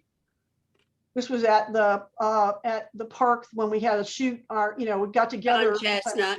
Is Yeah, that a Chestnut? John Chestnut, yeah. I have a question, Lynn. Have you ever used, a friend of mine gave it to me. I used it one time and only under strict supervision. But it's this filter thing that you screw onto your camera. It's like a holder and it gives you, those square filter or Yeah, that's a rectangular. Lee. Yeah, that's a Lee holder. I believe that's called a Lee. And I have those as well. It's just a pain in the neck to use. These screw on ones are a lot easier. Yeah. Yeah, because you have to, that's like if you have multiple, like on that shot that you shot with the gold, that might have helped with that, no? Probably not. Probably been too dark. It would have made the bottom way too dark. Okay. So, Well, what you could use is one of those split filters where. yeah, a split filtered work. Yeah. Right. I'm trying to work with as few things to mess around with as I possibly can. Yeah, I agree. It is a Yeah. pain in the neck. Yeah. This one is something a little different. This is again another infrared that I shot with the 850 nanometer filter on my 590 nanometer converted camera, but I set the tripod down and just let it run for 20 seconds. Again, I had to put an ND filter on this because it would have been way too bright if I had not. And there's actually, if you have a converted camera, there are actually ND filters that are made specifically for infrared cameras. Can't remember if I was using one of those on this one or not, probably not. But this is another thing that you can do creatively to, obviously the trees are all standing still now. Fortunately on that day, there was a little bit of movement in the trees. But, if you get a day that's not too terribly windy, but just enough so that the clouds are moving, but the trees aren't moving a lot, or you could take two images and combine them, one that's straight and, everything's in focus, and then combine that one with one where the clouds and the water are all nice and long, have that long exposure look. Because the water gets really flat, on a river like this is on the Hillsborough River, it gets really flat looking when you take this long of an exposure. I was trying for more of these, but it's hard to get the right kind of clouds. If they're too billowy, then you just get this big mass of white, so it doesn't work. This happened to be a day where the clouds were a little more wispy, so I was able to get a fairly decent one. Another way to use a long exposure is at the fair this week. This was taken last February at the state fair. And I believe that when I went by there the other day, that the Ferris wheel is again placed in the same spot, so you get the reflection in the pond. So this was one of about, I don't know, 100 of these that I have. And if you let's see, it was for 1.3 seconds. It was shot with my this one was shot with my wide angle lens, and I in portrait mode, and again on my trusty tripod. And you just wait for the Ferris wheel to move, and you get this really cool pattern. And because it's cool without the reflection, but if you got the water was moving, you can see a little bit of rippling down here. But if the water is fairly smooth, then you get this really cool reflection. And this Ferris wheel is electronic. It has all different colors. I mean, and flags and hearts and all kinds of things. So it's a really cool, it to me is my favorite thing to shoot at the fair, even without the reflection.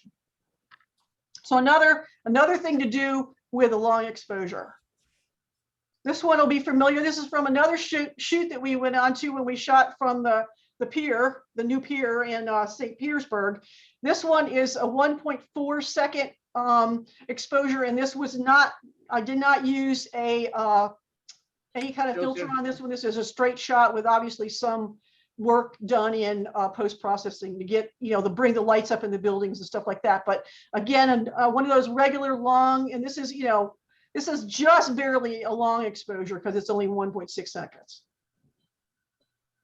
And, wasn't long enough to smooth out the water totally.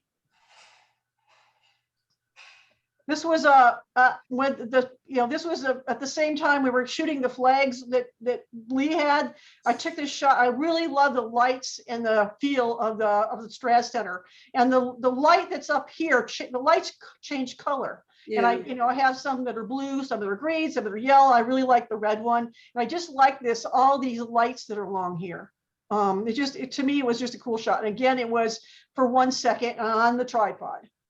So, I mean, night shots, you've got to, that's where night shots work best if you've got, and also I was using a very high f-stop of 22. So that I get the starburst on all the lights. This is one, Jim McWilliams is the pro at this kind of stuff. And the ISO was relatively high. Yeah, well, it's at 800. It worked, it was working fine, so I didn't go any higher. Yeah, that's great. Yeah. This is a shot you guys have all seen, and some of you have shot it. Where do you shoot this? Can we do the trip there one day? Yeah, first we fly to Venice. Oh, but no, and yeah, whatever. Yeah, this is the Tierra. This is the what is it? The Bay to Bay? Yeah, I think so. Oh, Pinellas Bayway. Pinellas Bayway. I should know the name. This is, and you can shoot from either end of this bridge. And in this particular direction, you get the Doncaster in the background. So we kind of like it from this direction. And again, this was for 20 seconds. And it's, the bridge itself is kind of grayish brown, but the lights kind of give it a little bit of color, but I kind of like the black and white. And Lee has shot a bunch of these as well. And so is Robert and a bunch of other people that have been here with it. So this is and Jack. Yeah, I mean, Jim, a lot of people have been there, but this was a 20-second long exposure. And what that does is it smooths out the water, because that area right in there, that water is usually pretty rough going through that bridge. And so this is we're kind of hoping to do something like this with our Clearwater Bridge in June. So. When Lee introduced me to this shot, I knew that I would be friends with him for a long time.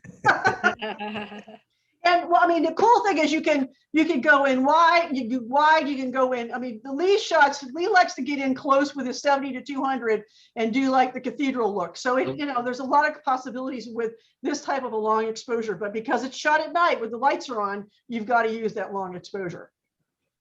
It's really cool.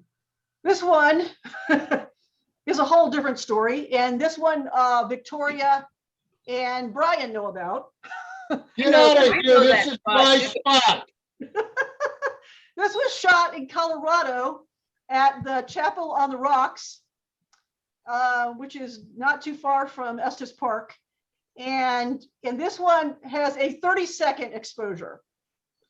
And this one, I think this was, we went in there during the day. The guy that was the volunteer there told us, you need to come back at night because the Milky Way comes right out of the top of the church. And so we've had our adventure with that. We went back one night, had some issues with another photographer, so we came back the next night, and this is actually the second night. And I'll have to give Brian credit. I believe Brian light painted this one, so Brian gets credit for the light painting. But what this is what do you mean by light painting? He light painted it with a flashlight. With the castle, he light painted the church. Yeah, he light painted the church for us. Well, how did he stay out of the shot? He's over to the side. Okay, gotcha. We also, the night before, we actually took a lot of pictures as well before we got into the little tussle with the other photographer, and because he was there, we thought he was going to be lighting us, so we didn't do any lighting. We let the cars that drove by. There was a road right behind us that was about 20 feet above us. So we were down in like a little valley, and the cars would go by and light up the church, and we were using the lights from the cars to light up the church. But the Milky Way was just so fantastic. And so long exposure is something you need to deal with if you're doing astrophotography. And then obviously with light painting as well. So this is a kind of a combination shot here. I'm just curious, Lynn, could you have shot, I don't have a lens that goes down to 2.8. Can you do it at a higher f-stop? Yeah. Yeah. I mean, it's the more open you can get the lens, the better.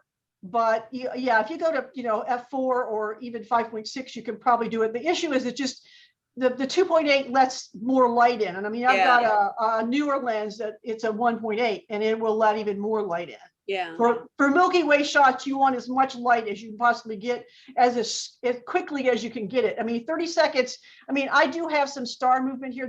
I have a one of those machines that you put on your camera and on your tripod now that rotates with the star trackers. So this one actually at 30 seconds it's not bad for 30 seconds because there is a little bit of movement here. But generally anything more than 20 to 30 seconds, you're going to see star movement, and it's not going to look good. Okay. So, but anyway, that's another reason why you need to understand long exposure and use it. Could you compensate and I'm sorry, I tend to obsess. So would you be able to compensate for that by increasing the ISO? You can to a certain extent. I mean, and this one actually was shot at I usually shoot at 3200, but I think I was trying not to blow out the building. Okay. So, and when I do we do these, any time you do long exposures, kind of like some of these other, like the doubles exposure, you're going to do multiples. You're going to have a lot of experiments that don't work. Yeah, and you may have to, I mean, I think I ended up with 2 out of the shoot. And we were probably there for 2 or 3 hours. Yeah. So cool. And here's another one. Basically, this one was shot. This was in New Mexico in 2019, and we were trying to shoot the Milky Way, and actually we were faced in the other direction. This is at Chaco Canyon. We were faced in the other direction where the majority of the Milky Way was, more towards the center of the galaxy. They call it the galactic center. But the moon was like 3/4. It was a bad time to be shooting the Milky Way. And so everybody's facing one way, and I turn around and look and see, oh, this is the plateau. And I see the Milky Way, and I didn't even notice I caught a shooting star. Yeah. But the plateau was lit by the moon. Oh, wow. So, take it and I always say, turn around and look the other way, because you might see something you really like and what's really good. And like I said, the shooting star was just an act. I didn't even know it was there until I got home and looked at it on the computer. I think, Lynn, that when you tell people to turn around and look the other way, then you go out and purchase a postcard that make a picture of it and then put it up here and call it your own. Yeah. Yeah. Nobody got that one, huh? No. So, and then, in jumping on in my collaboration with what Lee's been doing, these are 2 long. This is kind of based on what Eileen was showing us back in February. These were actually done not with I think this one was done with my phone. Hold on a second, let me make sure. Yes. This was at, I think this was at Canapaha Gardens up in Gainesville, and they have huge stands of bamboo, which are great for long exposure for, ICM. So this is a long exposure ICM, okay? And let's see, does it have the, yes, this was for 2 seconds. So basically, again, like with some of the stuff that Lee has been doing with his double exposures and his ICM. This was an ICM where I kind of went down from one side and took into consideration, I believe I actually went kind of not straight down, but at an angle. And again, that's another use for long exposures. And here's another one. This one was for 2 seconds as well. So, you know, this again was done with the phone and with the slow cam app, slow shutter cam, excuse me, slow shutter cam app. I So swear, these to are, God, I mean, I wish you had done this with your Nikon. I I wish- wish there's a huge print. yeah, that was before I learned about all this other, you know, PET Ventosa and combining them in. I was just, you know, I was just having fun. I must have taken 100 shots with my phone. I tried some with a camera, and I do have some, but I didn't like them as much as I liked these. So, but I just wanted to show that you can do long exposures with your phone as well, and using that slow. And you don't have to, the slow shutter cam, you do not have to move it.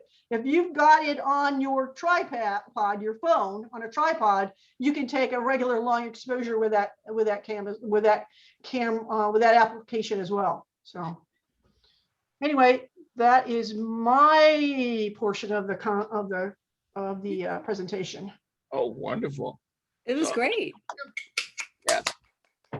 Okay, let's turn over to Robert. I have one image. And I'm going the entire opposite way with my one image. Okay, so let's look at, let me see, host has disabled me. Gosh, you know, it's very seldom I get disabled. It's very seldom. But I noticed I got muted 4 times when I was asking questions, so I'm okay with that. That wasn't me. So I see in the chat box, someone said, thank you, Lynn, and I second that. Thank you, Lynn. So who needs to disable me? I'm going to share screen and I'm not able to do so. All right. But before I do so, I do want, I asked Jim McWilliams to show one photograph, if he would be able to share his screen. And that one photograph I wanted to show it. He mentioned it one time at the camera club. So Jim, I emailed that to you, Robert, if you want it. You emailed, no, I just want you to pull it up. That's all. Okay. Robert, I just made you a co-host again. Is making me a co-host? Yeah, so now you can share.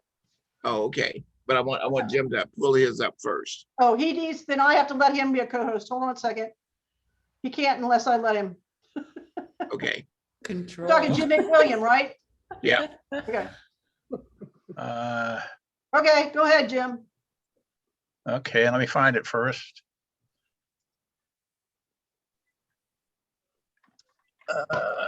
Moment.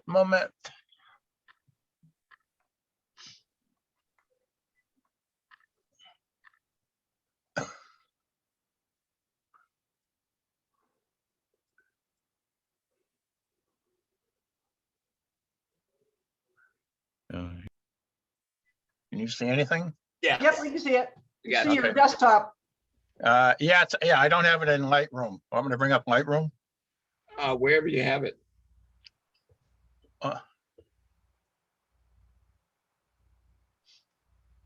And the reason why I wanted you guys to see this is because Jim did what I thought was a very unique thing in getting this shot. Yeah, this isn't cooperating with me. You might have to make do with. There it is. Yeah. Yeah, I think you should make do with what you have there. What do you mean? What I have? Don't you have the desktop picture of that image? No, I don't have it in Zoom.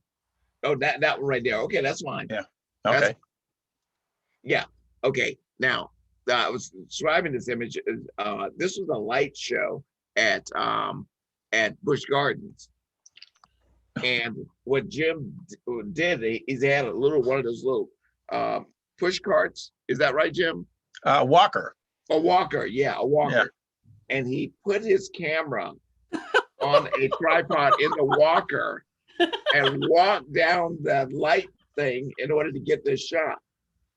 And he kept doing it back and forth to get various forms of it. And as he was doing it, the lights were changing. So am I getting this right, Jim? Yeah. Yeah.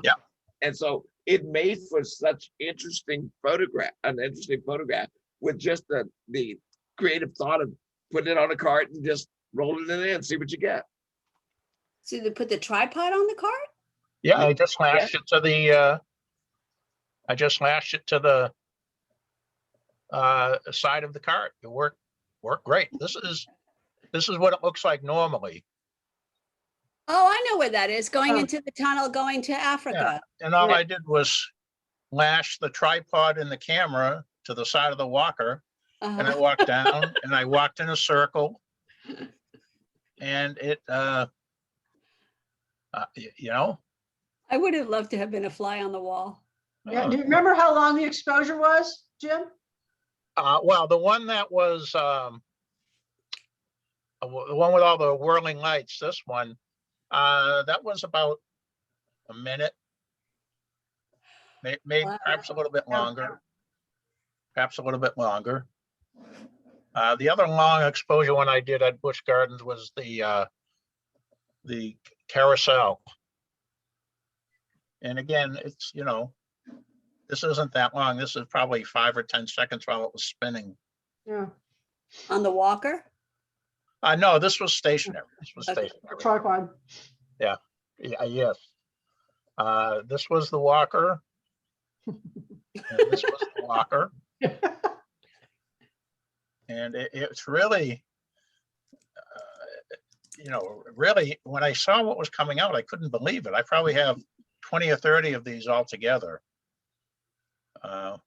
When we do long exposures, you may see some of my secret ones, such as it were. But a lot of fun, you know? Yeah. And I didn't have to do anything. I just walked around in a circle. Of course, people looking at me might have thought I was rather, you know, kind of weird. Just this guy in the walker little old guy probably walking around in a lost. circle with a walker, you know? But imagine this is a 20 by 30 on a metal print. Yeah. I just think that's just wonderful. Yeah. Okay, Jim, thank you very much for doing Yes, that. sir. I just thought it was just a wonderful Yeah. exercise that he did. It turned out nice. My Well, pleasure. it's all about playing, you know? You got to play. Yeah.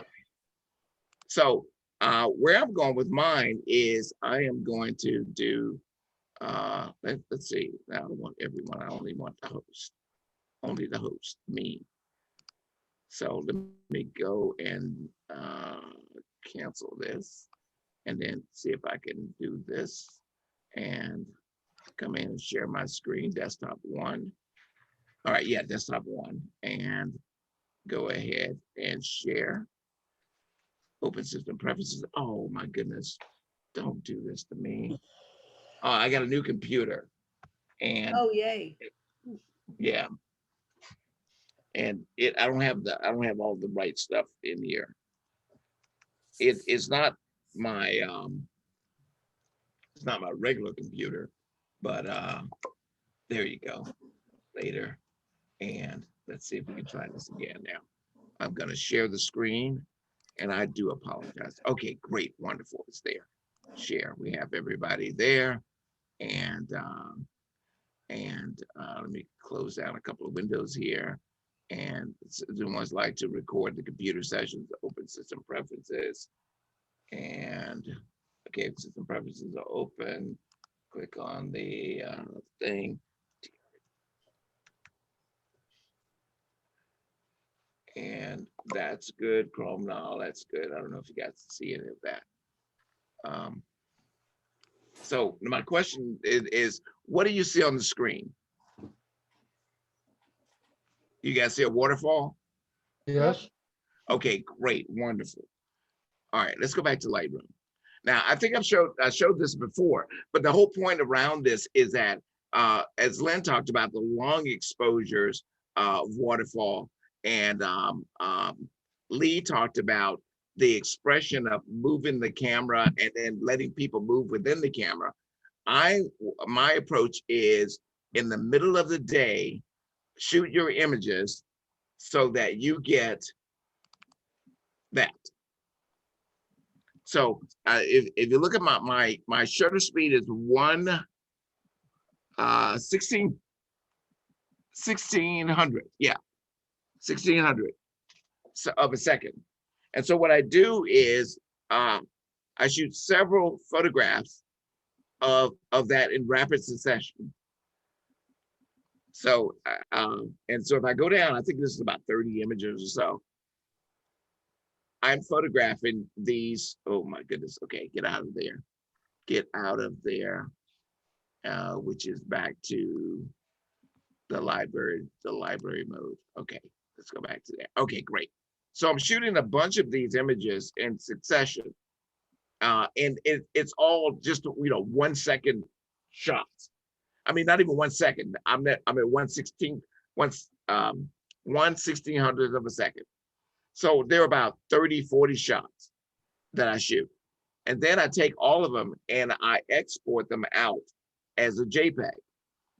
And in that JPEG that I'm exporting it out, I will, give it a size, whatever size I think I'm going to print it to. Once I get that printed, get that sent out to my export, I'll then at that point, let me see if I can quit out of this, quit Lightroom, and then I'll import them into Photoshop, all of the images. And I'm assuming, the only thing about this computer right now is I don't have the RAM in there that I need. So I bring it, here they are inside of Photoshop. And you'll see that here are all the layers, all of the images. You guys see the layers on the right-hand side? Yes. Yes, I get a confirmation. So I bring them in, import them in, and go to the folder, just like anything else, and import all of the images all at once as layers. And there they are. So no problem there. Here's what happens next. I select the top image, go down to the bottom image. Anybody know what I'm about to do? Combine them. Yes, I'm going to select the top one, go down to the bottom one, and hold down the shift. And now how am I going to combine them? As a group? As a group, no. Align. You're going to align them, yeah. Absolutely. First thing I'm going to do is align them. I'm going to select them all. Under the top menu item, it's going to be under edit. You're going to have auto align. That's the only thing I'm going to do. That's it, done. All right. Now, the next thing I'm going to do after I align, Jack, I heard you throw out something. What's the next thing? Blend. I'm No, that sorry. was Jim McWilliams. That was Jim McWilliams. Okay. The next thing I'm going to do is anybody? Blend them. Stack. Blend. Blend, Okay. yeah. All right. What I'm going to do is make a smart object out of them, because that's how this works. If I go in under layer, under the layer menu item, and oh, wait a minute, could not use the brush. Okay. Where's the layer? Layer, top menu item, go down to smart object and convert to smart object. Now it's going to combine all of these into one gigantic unit. And for Brian, if this is a little boring to you, I got another shot that I want to show you. It's going to take 40 minutes for me to get through it. All right, once it becomes a smart object noted by our little indicator over here in the corner, I then go back up to my layer, come down to smart object. I'll now have this blend mode that I didn't have before. And that blend mode is stack mode. Yep. Stack mode means once I do that, a few seconds later, all of a sudden, Oh, that's cool. Cool. That's what you do when you don't have an ND filter and it's right out. I was gonna say, what is the, I mean, is that just to You don't compensate? have your ND filter, this is the solution. this is it. So, Opens them all up into Photoshop. so Yeah, he opens them in Photoshop. So he just keeps adding a layer. Or you can open them in Lightroom as you just click on all of them in Lightroom and then go to edit, photo edit, and then you want to say open as layers in Photoshop. Now, let me tell you Open why. all of them. Let me tell you why I don't do that way. Okay. Oh, that's right, because you're doing the JPEGs. Now, yeah, the reason why I don't do it that way is because right now, if you each one of these files is 61 megapixel files, each one of them. So, and I don't want to tax Photoshop with having 40 images with 61 megapixels on each image. Right. Yeah. So I determine the size that I want it to finally be. So let's say I'm doing a 30 by 40. If I'm doing a 30 by 40, I'll export it out as a JPEG in that vein value. And I will have done all of my adjustments prior to that. And at this point, once I get it the way I want, then I do one last thing here. I'm going to say is I do a burn and dodge. And everybody knows what that is, right? Mm-hmm. Levels, blend mode, normal to multiply. What does multiply do? Make everything darker. That's going to be on my burn layer, B-U-R-N. Create one more. My yin yang, come down to brightness, contrast, curves. It doesn't matter. Any one of them the same. Change my blend mode to Soft light. screen. Oh, green. Screen. Burn and dodge is like nothing more than lighten and darken. And screen is lighten. Screen lightens. Multiply is darken. And multiply as it darkens. So for each one of these, I'll invert the layer, command letter I, control letter I, go to the top one, invert it, control letter I. And on this curve layer, because it doesn't, I said it doesn't matter, this is my dodge layer. And what I do at this point with the dodge layer is I take a brush. The brush will be at there we go, a flow of about anything 5% or less. Opacity will be 100, brush tool, normal, and let's go to my burn. I'll look for the dark areas with my burn, soft brush, and anything that's dark, I'll make a big brush, by the way, Command Z, bigger brush, big brush does not leave streaks and tracks. All the dark areas that make, now just to show you what just happened. Now, then I'll come back to my dodge, which is lighten, a little bit smaller brush, and in the water area, just open that up just a little bit. I know it's overdone. It's overdone in this manner, but then come back again to my burn layer and then take that down. So let's just take a look at it. And I can put these two in a group at that point, create a group. What does that do? The group just simply combines them so I can turn them on and off. Okay. So you see how much depth we have with just that little movement. And then at the end, combine that, come in with another filter, just for ease. I'm gonna and quickness. I'm going to do a photo filter, and I would actually end up doing a gradient map and all the a bunch of other things. But I'm just going to, for the sake of argument, do a quick photo filter, warm everything up, and as I like to do whenever I do something, I invert the filter and then work locally. Apply globally and then work locally. And at this point, it's the, let's see, we'll increase the flow for this one and work up top and give it a little bit of warmth in there. And by the way, I only want this warmth to appear on the clouds. And even though I may work over in these other areas back here, I only wanted to affect the clouds, the brighter portions. So how do I do that? I do it, and I think I talked about this last time, a blend if. And in this blend if mode, I'm saying, and I won't make it complicated.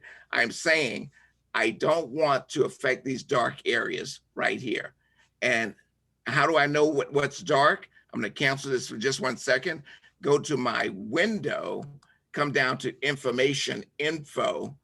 And in the info panel, I have these numbers, RGB numbers. So as I hover over these numbers, it tells me, like in the RGB, red is 38, green is 44, and 33. So the top number is 44. If I look up here, my top number is 150, 106, 178. So 150 to 178. I go over here, it's, what are my numbers? 52, 62. So between 62 and what was my number right here? 44. All right, remember the number, 44, 62, and my top number was 152 up in this area. So my blend diff, I know I'm talking fast, I say, the underlying layer, there's the numbers 0 to 255, remember those numbers. I say anything that's lower than 50, what was the high number, 62? 60, Yeah. 60, anything lower, I'm gonna give it 70. Don't affect it. So everything that was on here that I painted over is no longer affected. So I told it, I don't want you to affect that. So how do I know that that's the case? I'm intensifying it, and it's not going on my greens. Does that make sense? Yep. All right. So, and then the last thing about all of this, given the fact that we would crop it and do all those things, my last thing is to do what I call my vignetti. And everybody knows anybody take deals, you know what my vignetti is.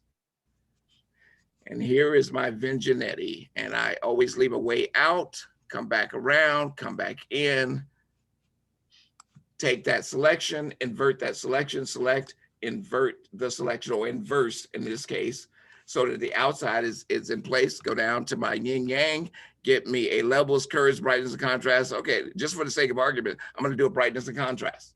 Just because, we can pick anything, it doesn't matter. Change the blending mode from normal to multiply. From multiply, I go in and go filter, blur, Gaussian blur. The number is going to be 250, 250, and watch magic happen. Why did you choose that number? Because it's enough blur. It's a blur. I'm just making it really, really blur. Okay, got it. Sorry. All right, so I've made it blur. I've blurred it all, but I want it to be a little softer than that. I'm going to come in and do the filter blur. The first one up top will repeat whatever it is that your settings. Put that in 2 more times, filter 1 more time, filter blur. If you're printing this, you want to go, and if it's not 16-bit, you want to go and add some noise to the blur. Noise, add noise. It's always going to be 3%. I know it's getting a little technical, but then from there, I'll just pull back on the opacity until I get what I like. And just so we know where we were when we started, we were right here. Wow. So that's what you do when you are strapped and you got your camera in your hand, it's bright sun, and you want to make a long exposure look. That's how you do it. Okay. Go ahead. I'm listening. Go ahead, guys. Question? I think that's very cool. I never knew about this one. Yep. Yes. So tonight, I think we as presenters, especially the first 2, not me, showing you different ways of getting creative with long exposures and movement. So great. That is my show, Dog and Pony, quick and to the point. That was a great presentation. Thank you. It really was. My gosh. Thank you, Lynn, everyone. I'm glad you recorded this. Yeah, definitely. Very good. Especially, I'm such a person that colors inside the boxes. I mean, this is like weird. It's fun to not be inside the box. It's fun not to be Absolutely. I focused. mean, yeah. And it makes me look at the people in the camera club slightly different. I had to act a little bit different. It's all good, all positive. Yeah. Well, I mean, you still got to shoot some of those things in focus, but other things, not so much not so No, much. I love it. I love it. Yeah, I do I- have a question. What's a split filter? A split filter? Oh, Somebody said something about a split filter. Jack, I think Oh. you said something Oh. about a split filter. well, he's showing you a gradient filter in Photoshop, but she's talking about a physical. A It's- physical it's Talk filter. about a physical one. Yeah, Yeah. it's a filter it's got a darker, a lot of them have the top dark and the bottom light. There's like a Oh. gradient. It's like a gradient on a piece of glass. Oh, okay. And what they used to use that in the film days because they didn't have the ability to do what we can do with Photoshop. And you can, especially if you were like shooting a sky and the Yeah. ground is dark, you have that lighter filter at the bottom and the darker filter. You don't have to do all this, with film, you couldn't do all this stuff. You Yeah. could, but it was harder. I mean, It's actually called a graduated Graduated filter, yeah. density filter. Oh, okay. They're actually, I don't mean to correct you, but there are both. They're graduated and splits. Yeah, they're split. They're like, they have a line on them. Bam, you could see the line and that's a split filter. Yeah. And you have the graduated, which is Right. mostly. Who makes those? Diane, they all make them, and that's good for landscaping primarily. Yeah, I know. That's what I'm Because looking especially at. the one that has a straight line across, you put that right at your horizontal. Yeah. Your Yeah, horizon. that's really cool. I usually use breakthrough filters. Do they make that? Breakthrough filters. Yeah, probably. It's a brand. Yeah, they probably Okay. do. I mean, those are pretty standard, although it's usually, it's not one you could screw on. It's got to be a square one because obviously with a Oh. line in it, it That's can't what I turn. Yeah. So it has to be Wait. a square one you put on a holder.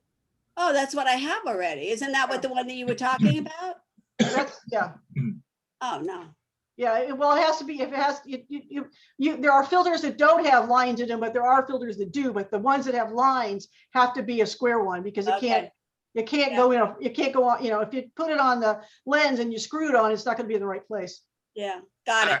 I want to know, Chris, were you impressed with tonight's presentation? Yeah, there are a couple other things I was thinking we could do with the multiple exposure that I've been doing, and that is instead of carrying the neutral density filter, I just set my camera for 10 multiple exposures, and they all combine, and then the water is all smooth. Mm-hmm. And I also use it for removing people. Yeah. That I'm interested in. How do you do that? You just multiple exposures. You got to be on tripod. Do multiple exposures. Let a little time pass as people are moving around, and when the camera finally gives you the photograph, there are no people in it. Yeah, as long as nobody's standing still. That's Yeah. one of Scott's favorite tricks, Scott Kobe's favorite tricks. That's then it becomes a Photoshop item. Yeah. Yeah. And the other one I'm still working on is and Robert would remember this from a program we had in the past, never told anybody about, but where we did multiple exposures and we combined them instead of, Robert went to mean. If you go to more, you just increase the megapixels from your camera to whatever level you want. So you can take your 24 megapixel and you can't just take 3 photos, you got to take more. But when you go in there and stack them and have more, it dramatically increases your megapixels, so you can make the larger photograph without buying these other programs and so forth. Anyway, it's just a couple of ideas, I guess. Well, one of the great things about this particular club is that there's a wealth of knowledge, and each one of us possess some of that knowledge. And I love the fact that we share that among the group and to all others who are invited. But I learned things as well. So I'm not the end all be all, folk. I learned a hell of a lot from you guys. So thank you for that. It's the best part about being a teacher is what you learn from everybody else. Yep. Yeah, Robert, I've heard that about you. That you're not the end all be all. Well, here's what I do know. I do know you didn't hear it from me. Well, it must have been somebody else then. If we could go back a few years, like there wasn't a lot going on. Robert and I would spend time just experimenting with stuff too. And yes, we did. And we sure come did. up with it and said, well, what do we want to do? Are we going to tell everybody about it, or just kind of wait until it comes up in a lesson or something like that? And anyway, it was fun. And Wow, this is really cool, Robert, what you're doing to that. Yeah, and that's the beauty of it. You can shape it and do all those things, and that was with a gradient map and dodge and burn. oh, So, the other thing you used, Robert, on the blend diff. Yeah. Before it became so easy to put in another sky, we used to take our photograph, and if it was a white sky, you way underexpose it until all of a sudden you had a sky. You can shoot through those clouds, and then we would stack those, and we'd put the put the sky on top, or no, put the sky on the bottom and the regular photo on top, and then we did a blend diff. Yeah, the blend And diff, the that's sky correct. came in perfect. There are no white halos or anything around. That's we learned that. What was that crazy guy's name at Adobe? That I can't. Gosh, He Brown, was something Brown. He's an incredible man, and he always looked goofy and wore Yeah, funny Goofy. stuff. Brown, yeah, it's Brown. Brown. Yeah, that's Dr. just- Brown. Dr. Brown.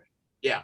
Learned that from him, and there's been so many changes in Photoshop over the years, and some of them aren't totally outmoded. For instance, that blend diff, and I looked to figure out how to use that, and belonged to Kelby forever. They never really taught it, and I found this guy named Ron Bigelow on the internet that has it. And he used to have incredible tutorials until he started speaking through them, and then he did not have the voice to go along with his instructions. So I'll tell you this, in the future, I will be doing a session for the club on blend diff and gradient maps. That'd be great.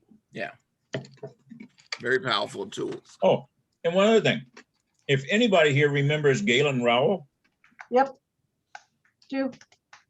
one of his books with instructions in it, as you know, everything was transparency film. They didn't have digital before he died. And he said, one of the great mistakes people make with graduated neutral density is they only come down to the horizon. He said, the photographs are superior if you just take the filter all the way down to the bottom. The graduated part will take care of itself. As you get into the sky, that's where it's the thickest. And that's what he did on his photos. And certainly when you're doing slides, it all has to be done right the first time. So much for that all. Yep. Well, thanks so much for sharing there, Chris. Yeah. Back to television. There we go. Done. Ta-da. This is Beverly, cool, little everyone. things over here. See you Sunday, everybody. I gotta go get dinner. See y'all. Bye. Yeah, see you guys later. Bye. All right. Bye. See you Sunday.